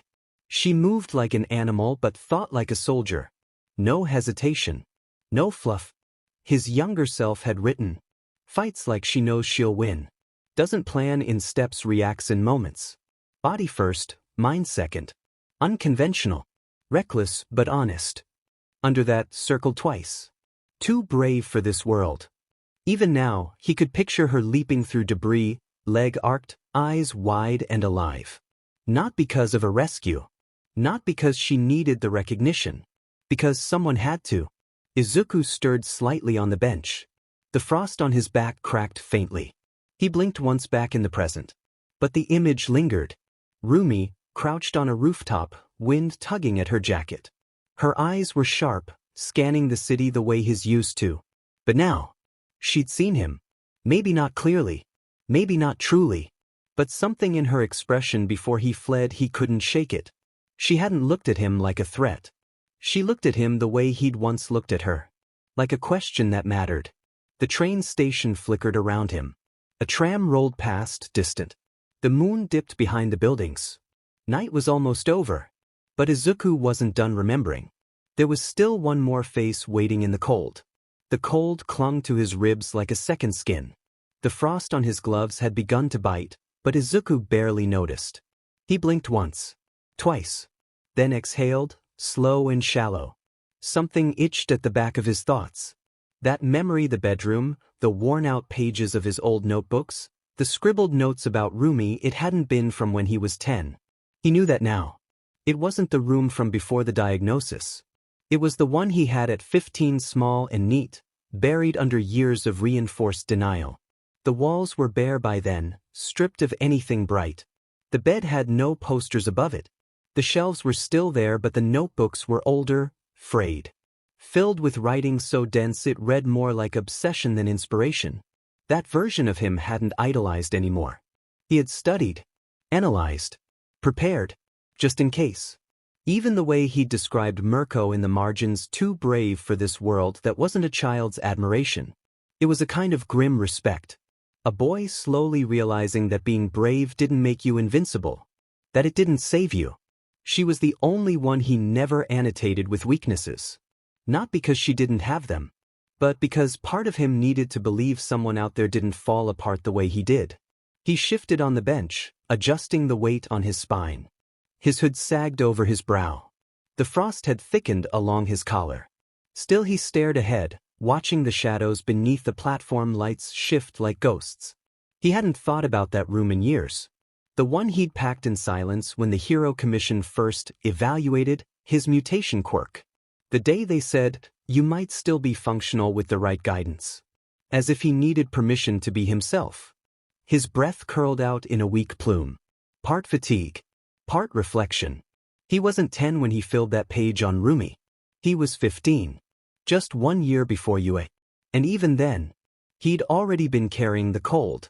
Maybe not like this. But it had always been there. Waiting. Curling beneath the surface. Wanting out. A breeze drifted past the station. The moon was nearly gone. But the next shadow in his memory had already begun to form. Not in the city. Not in his old room. But in the space between who he'd wanted to be. And who he lost. The glow of the moon dimmed behind the last line of high-rises. The world softened into gray-blue stillness. Izuku leaned forward, elbows on his knees, hood low over his face. His breath curled in tight, uneven spirals. Then faintly he heard her voice. "Don't hunch like that, it screws with your posture." Didn't look up. He didn't need to. The memory had already formed behind his eyes. She stood there again, boots kicked up on a broken railing, mismatched gloves tucked into her belt, a lopsided grin tugging at her face like she just told a joke no one else was cool enough to hear. Tama. That was her name. Tama Shinakawa. Sidekick to Blizzard Fong. Senior intern when he first joined the Winter Sector Mentorship Post-Sports Festival. Quiet off-duty. Loud in battle. Her quirk Nullpoint let her absorb kinetic heat and redirect it outward in bursts. A thermal anchor. The perfect counterbalance to his uncontrolled frost aura. They'd paired well. Too well. Izuku's mind drifted further back, filling in the blanks as the ghost of her leaned beside him on the bench that wasn't really there. "Hey, you remember when you tried to sneak ramen into the briefing room?" she said, voice light. "Blizzard threatened to demote both of us. You just nodded like he was lecturing someone else." "I was starving," he murmured, not realizing he'd spoken aloud. Tama laughed. "You always are." She sat forward, chin resting in one hand. You used to smile. Not a lot. But it wasn't this rare. I don't. Yeah, I know. Cold hands, colder heart. She nudged his shoulder. Her elbow went right through him. But that wasn't true, was it? He didn't answer. Couldn't. The memory felt too real. Her braid drifted over her shoulder, short and messy. Her hero vest was patched with her favorite hoodie underneath black with faded constellation patterns. He remembered staring at it during quiet nights on rooftop patrols. Watching the little stars fold with her breathing. I wanted to protect you, you know, she said softly. His throat locked. You never let me, she added. Not really. Always pushing the cold back inside. Always swallowing it down. And the moment you snapped, she paused, eyes narrowing as if watching something reappear in her mind. I couldn't stop it either. Izuku's hands were trembling again. I'm sorry, he whispered. Tama's smile faded just a little. Don't be. I should've. You shouldn't have had to. Her voice was sharp. Certain. He looked up. But the bench beside him was empty. Only snow remained. He didn't speak again. Not for several minutes. The hallucination had passed. The ghost had faded. But the ache remained. He sat still and silent, a thin curl of frost pulsing faintly beneath his boots. The moon finally disappeared behind the buildings. And the night was almost over. Izuku didn't move. The hallucination was gone, but it left aftershocks, quiet, brutal ones. His frost aura had withdrawn tightly around him, not in suppression, but in quiet collapse. A soft halo of cold clung to his form, heavy and low, trailing off the bench like fog pouring from an open wound. His shoulders curled inward. Not in fear. In grief. A soundless, breath-hitched kind of grief. One that had no room for tears, because his body didn't have the warmth left to make them. He'd seen Tama again. Not just a flicker. Not a trick of fatigue. He'd heard her voice. Felt her presence. And it had torn something open inside him. A memory of warmth. Of someone who didn't flinch at the cold, who held space beside him like it meant something. Someone who matched stride for stride. Who called him out when he curled too far inward. His hands, cracked with ice at the knuckles, covered his face. He didn't sob. Didn't make a sound. But his fingers trembled. And then, a presence. Footsteps on the far side of the platform. Careful. Hesitant. Izuku didn't look up. Didn't shift. The frost pulsed once at his feet, warning without words. Not defensive. Just instinctive. The footsteps paused. Then turned away. But only to set something down on the bench beside him. A paper cup. Steam rose faintly from it. And a small, folded blanket, cheap. Thin. But dry. The figure didn't speak. Didn't ask questions. Didn't wait for thanks. They just stepped back. A soft shuffle of motion. And then left, footsteps fading into the sound of a morning train far in the distance. Izuku didn't move right away. But eventually, slowly, his hand reached out. His glove was stiff. The frost at his elbow cracked audibly. He curled his fingers around the warm cup. He couldn't tell. It burned faintly against his palm. The sensation made his eyes sting. Not enough to cry. But enough to remember he was still human. He pulled the blanket closer, barely registering the weight. His quirk didn't melt it. The chill stayed, clinging to him like a second skin. But something inside eased just enough. Someone had seen him. And hadn't run. Hadn't asked. Just offered warmth. Maybe they'd thought he was just another mutant type in need. Maybe they'd known. He didn't know which was worse. But he didn't throw the blanket away. He didn't leave the cup untouched. He just sat there. Snowfall rising from his shoulders. And waited for the morning to pass. The city was quieter than usual. Not in sound, but in something deeper. A tension woven into the air like wire beneath silk. Rumi felt it in the way people glanced at alleyways without slowing their steps. In the way pro-heroes whispered between calls. In how the wind seemed colder than it should have been, even for February. She'd been tracking frost trails since sunrise. Not official hero work. Not really. She hadn't reported it to anyone. Not to the commission. Not to Hawks. Not even to the local precincts. Because this wasn't something she could explain. Not in paperwork. Not with a mission board. This was instinct. Something old. Something animal. Something that stirred the moment she stepped onto that clinic rooftop and felt the cold under her boots, not wild, not unhinged, but deeply, undeniably intentional. That boy. She didn't even know his name. Didn't know why she kept thinking about him. The one from the alley. Quiet. Hollow-eyed. Eating a rice ball with shaking hands and a frost-venting cloak around his shoulders. She'd brushed it off at the time. Now she couldn't stop replaying the moment. His silence. The weight of it. The faint shimmer in the air around him. The news called him cryoblizzard. The kids he saved called him Frost Rabbit. And for reasons she couldn't quite name, both names unsettled her. The first felt wrong. The second felt closer, but not whole. She landed softly on a rooftop and crouched low, brushing 2 fingers against the frost-laced edge of a steel beam. Her pupils narrowed. Still cold. Still recent. She rose and looked out across the skyline grayed by. Haze, snow dusting the wind. He was out there somewhere. She could feel it in the pull at the base of her spine. He wasn't just running. He was unraveling. And part of her, whether it was the hero, the fighter, or something more feral, refused to let that happen alone. She landed lightly on the rim of the alley, boots crunching softly over a thin crust of ice. No fresh snow. Just lingering cold, familiar in the worst way. The alley itself was narrow, boxed in by wire fencing and dented dumpsters, and filled with the kind of quiet that came after violence. Rumi crouched, ears angled forward, nose twitching slightly against the frost-heavy air. Something pulled at her gut. It wasn't just instinct. It was memory.